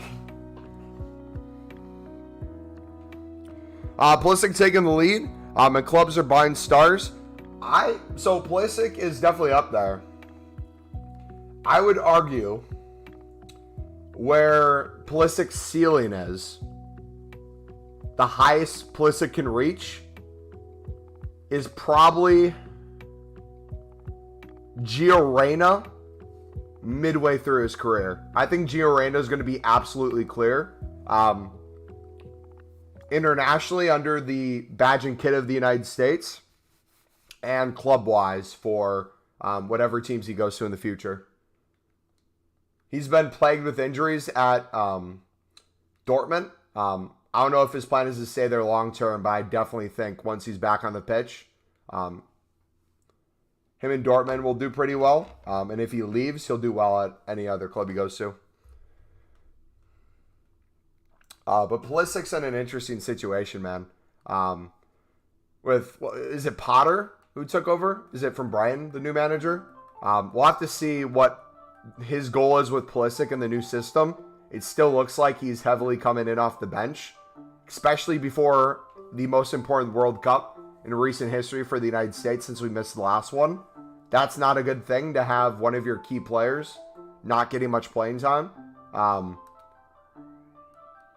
It would have been nice to see him get loaned out, but who knows? We'll have to see. How many coins you made so far today? We were at like 600,000 something last night, and then we got up to like 1.2 today. So in the past 24 hours, we've made quite a bit. But in terms of liquid coins today, any gains that you saw in our coins made, we've infinitely made more off of the duplicates we have yet to sell and the things we've stored in our club. So we've probably put a couple more 100 players in our club, probably have a couple 100 more duplicates here that once we sell them on, let's say we've put 600 cards, duplicate and in our club today. If we sold 600K for an average price of 300, we would be at another 171,000 coins. So we'd be pushing almost 1.3 mil. And that's without a crazy daily SBC. Once we start getting a crazy daily SBC, that number becomes a lot higher. The value owner club. Honestly, I think lazy selling. I'm personally a huge fan of lazy selling, but I'm also very actively involved in the market when I do play. So one of the things I like about silver center backs, especially at times like right now, if I'm constantly picking up some, I don't care how long it takes me to sell some, because I'm constantly picking up more. Some sell, I list more. When it comes to the other side of it, where it's like you want as least amount of time in as possible while getting the most reward, that's where I start listing things for a little more, relist them all in groups. I play my games or I'm off the game completely, and I go in and relist things after the hour. Like when we're actively on, I like being a little bit more hands-on. And clubs are buying stars so people can start watching. That's why they're buying semi-retired footballers. So there's two different things, Muhammad. It sounds like we're touching on similar points, but from two different perspectives. So you have Americans versus MLS. Two different entities. You have American footballers, which are doing infinitely better than the MLS is doing. If you look at the United States, and you look at football as a sport in the United States, people watching the Prem, people watching the Bundesliga, La Liga, Serie A, Ligue 1, Uber Eats, all these leagues are infinitely clearer in terms of fan base than the MLS in the United States. If you look at any of the expedition games that come to the United States, for example, in my state of Wisconsin, we had Man City versus Bayern Munich at Lambeau Field, where the Green Bay Packers NFL team plays. I believe they sold out. They had a huge packed stadium full of people in an NFL stadium watching actual football. And that's really cool to see. But you never get that many people to show out for the MLS games. So the thing is, with the growing interest in the sport, you're going to see that more for the foreign leagues than you are for the league here. The question is, how do you make the MLS not only a more well-respected league in the world, which I think promotion relegation would be a big thing in that, but how do you get it more respected in the United States and not only just the world? Because right now, whether it be from a player standpoint or a consumption standpoint, football is consumed and exported, right? It's not staying in the United States. The footballers, they might grow up here, but they're leaving to European clubs. The people who watch the sport, they might learn to love the sport from here, but they're watching the top leagues everywhere else. They're not watching the MLS to the same levels they're watching the Prem or the Bundesliga or La Liga, all these leagues. Position modifiers for like 3.5K is the way to go. I kind of want to try something where I do pages of position modifiers for a 5K buy now and a 2K start price, and just list 100 and relist them throughout the day and see how many I can sell once I start getting like thousands in my club. Yo, bro, I'll dip for now. I'll pop in some stream in the future. See you, man. Hey, see you, buddy. Appreciate you stopping by today, man.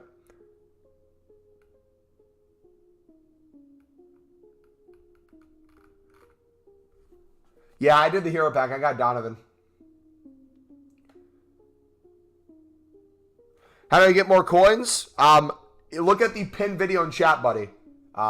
That's what I'd recommend you watch for trading tip. All right, I want to sell Donovan right now. How much is he going for? I don't care if he's going to go up over time or not. I want the liquid coins for him now.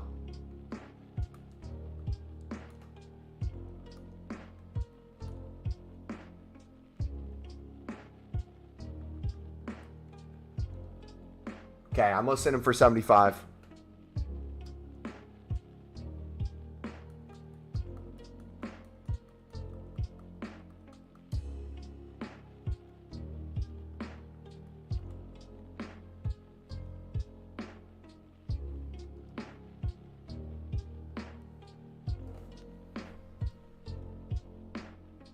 Really need the Uber Eats at the end. I didn't want you to get confused with the best league in England for a while, which was League One. But now that Sunderland's in the championship is infinitely clear from the Prem. Absolutely.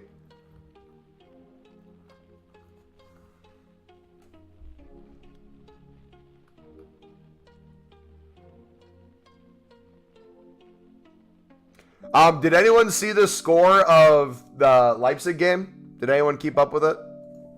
I saw it was 0-0 by the time the afternoon championship game started. Bundesliga. 1-1. Did Werner score? Nkunku scored. Of course he did.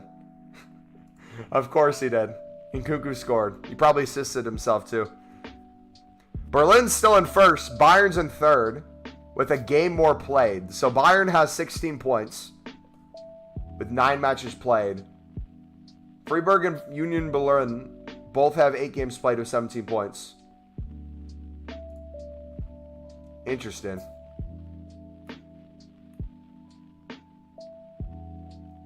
They beat Malmo the other day in Europa group as well. They lost to Frankfurt. That's where they dropped points.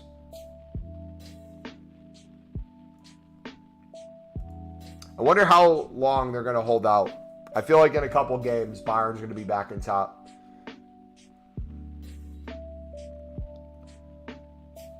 Remember, I have some champs packs. I would be around 11. Would you like to open them up at 11? I'm going to be heading out in like 5-10 minutes, buddy. So I don't think we'll be able to, man. Sorry. I appreciate the opportunity. Bayern gave them a head start. Yeah, Bayern's getting sick of just winning every single year. They're trying to give themselves a little bit of a challenge. Bayern's going to start their own career mode. They're going to sell every single player in their club for a huge profit, and then they're just going to buy a bunch of youth players and random investments of players and see what they can do with it. Do you think you could ban if people buy a lot of position modifiers at max price? If every single one of yours is getting bought for max price, yeah. But if they're selling at the max of the range because you put a minimum price and a buy now price and someone occasionally buys one for that max price, probably not. I don't see why that'd be a problem because people list silvers for a 150 start price of 5,000 buy now, and I see some silvers accidentally get bought for that. Contracts, I see that happen too, where there's a 150 start price or whatever the lowest is, and a 5,000 buy now. I don't see any reason why you would, but if you wanted to do it safer, you could still do the same thing, but like 3,000 instead. If you're picking them up for like me, I want to pick them up for 1K. If I do a 2,000 start price and a 3,000 buy now, and list those all in a group, that should be just fun.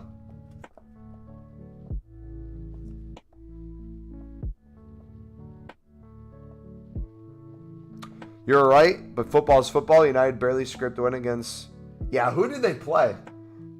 I have no idea who that was. Ronaldo was doing anything to get his 700th goal. My goodness. Eddie, what's up, buddy? You made SM Profit. It's a team from Cyprus. Oh, that makes sense. Yeah, world class. Dude, didn't they beat Bayern like 10-0 a couple of weeks ago, I'm pretty sure, right? Yeah, so the fact that United even kept them within 1 goal, honestly impressive that United got the win. Can't do much when they're trying to rig their tournaments to give United the hardest teams. The lot had an open net pass, did to Ronnie, and he hit the post. I saw that in the highlight. Everyone was trying to get him the ball, and he passed an open opportunity. They scored 2, by the way. They kept them within 1 goal, is what I said. Yeah, I know they scored 2. It was 3-2.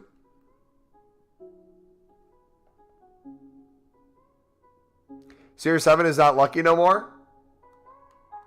Nah, in all honesty, you're going to see it with Messi in a couple years too, because Ronaldo's older than Messi by a couple years, right? You're seeing Ronaldo hit the point in his career where he can still play at the top levels, but he's slowly losing his ability to be that star player that people count on. So his ability to be in certain squads is no longer the same. Like, he's not the United player that he was the last time he was at United. He's not the player who could go to Real Madrid and be an impact the same way he used to. So if he wants to stay being that like star player who's contributing to those levels, at this point, he's going to have to go to a league where he's seen as that again. And I think with Messi, I think Messi will take him, depending on when he retires. I don't know if we'll actually see that. I think Ronaldo will play older than Messi is. I think Ronaldo will play deeper into his career than Messi will. I think Messi will retire beforehand. Also, too, compared to what will happen with the World Cup, it's both going to be Messi and Ronaldo's last World Cup. Ronaldo, I believe, confirmed it, and Messi confirmed it. I for sure know Messi confirmed it. But if, let's say, Argentina wins the World Cup, obviously he's not in another World Cup, but that might mean he wants to retire sooner than later. Or if Portugal wins or something, you never know. But in terms of, like, club-wise, I think both players have done enough at the club level to be happy with their time in the sport. Where at that point, it's if you still want to make millions of dollars and play in a lower league and ball out, sweet. Otherwise, you can just retire. I think Messi would want to go back to Barcelona. I think it would be in a different role. Like if he leaves after, because I don't think Messi would leave at a winter window. I think his contract's till the end of the year, right? Or the end of the footballing calendar year. I think Ronaldo could leave at the transfer window if he wanted to. Messi's scared of the Prem. I see no reason why Messi would go to the Prem, though. That's the thing. You could argue that maybe Messi wouldn't be as good in the Prem as he would be in League One, obviously, or even La Liga. But I think at this stage of the career, there's no reason he'd go there, potentially. Unless he wanted some random new challenge out of nowhere.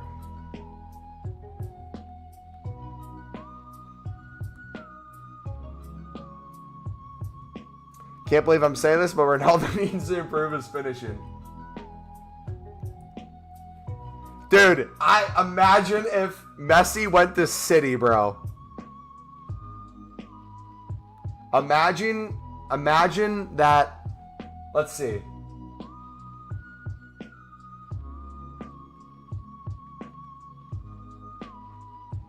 PSG offers 5 billion, not million, billion euros to Manchester City for a young Phil Foden. Messi, with that amount of money, gets bought for City for however many million. City has infinite money now, and they're just messing around. They just buy everyone. Their bench could win the league. Foden would never leave. Yeah, Foden's going to be the generational talent at City, I feel like. That's why I put such a high price tag on him. It'd have to be like a 5 billion. Where at that point, City's like, all right, you got to leave, mate. Martial's better than Haaland? Dude, Haaland starts scoring 1 to 2 goals a game, and people question whether or not he's doing okay. They're like, bro, you only scored once today and got an assist. Are you good, bro? Did something happen? Are you hurt? Crazy times we're living in. Nah, I think if you played Messi is more of a... I don't think you could put him on the wing anymore if you wanted him in the Prem. If you played him in the middle of the pitch as more of a center forward, I feel like you could get some really good assists out of Messi to Haaland at City.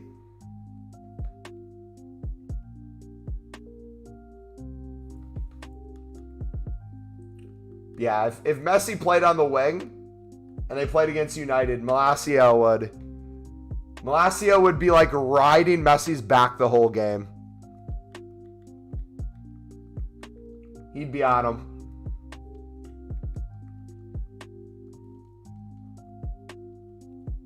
Messi wouldn't start over Bernardo Silva or KDB. Malacia would not only be on him, he'd pocket him, yeah. Nah, it'd be like a kangaroo and its child. Malacia would be the kangaroo, and Messi would be in like the little pouch in front.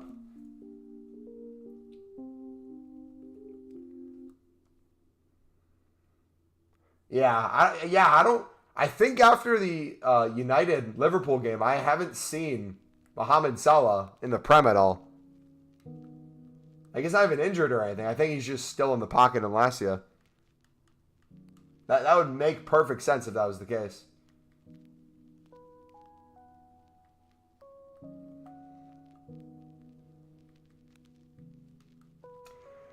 All right, boys. We're going to go work out, then go hang with some family. Thank you for chilling today. This has been an awesome stream. Let's see. Tomorrow. What's tomorrow? Tomorrow's Sunday, so I got church in the morning. Oh, it's the European American football games, the NFL in England. Is anybody watching the NFL games? I believe you got, is it the Packers versus the Giants and the Falcons there too? Giants versus Packers. Is it any other games?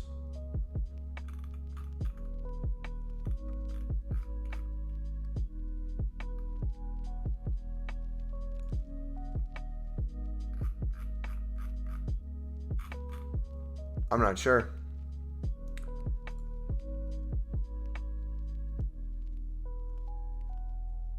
That's it. What stadium are they playing at? Does it show? They're playing at Northumberland Development Project.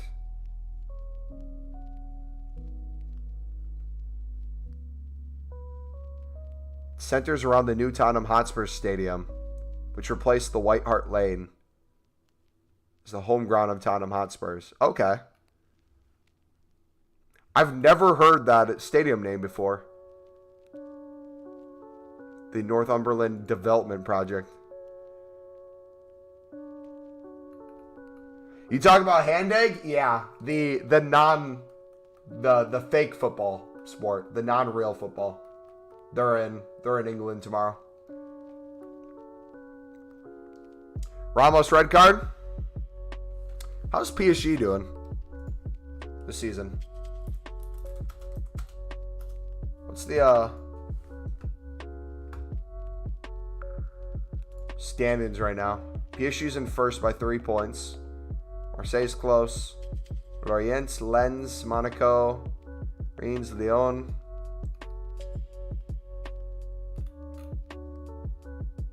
Undefeated still.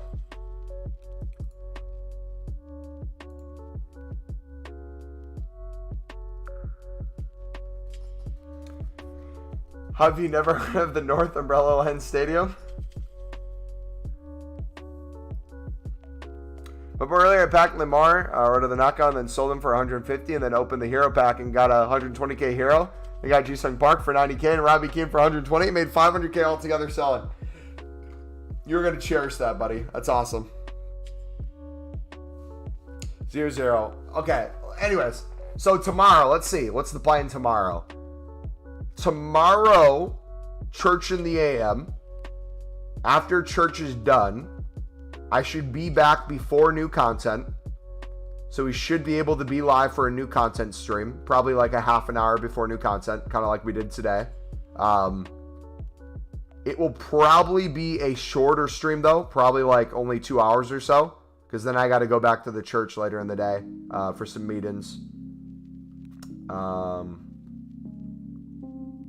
But yeah, we'll try to have like a YouTube short and a TikTok go up in the morning as well of the foot chant rewards.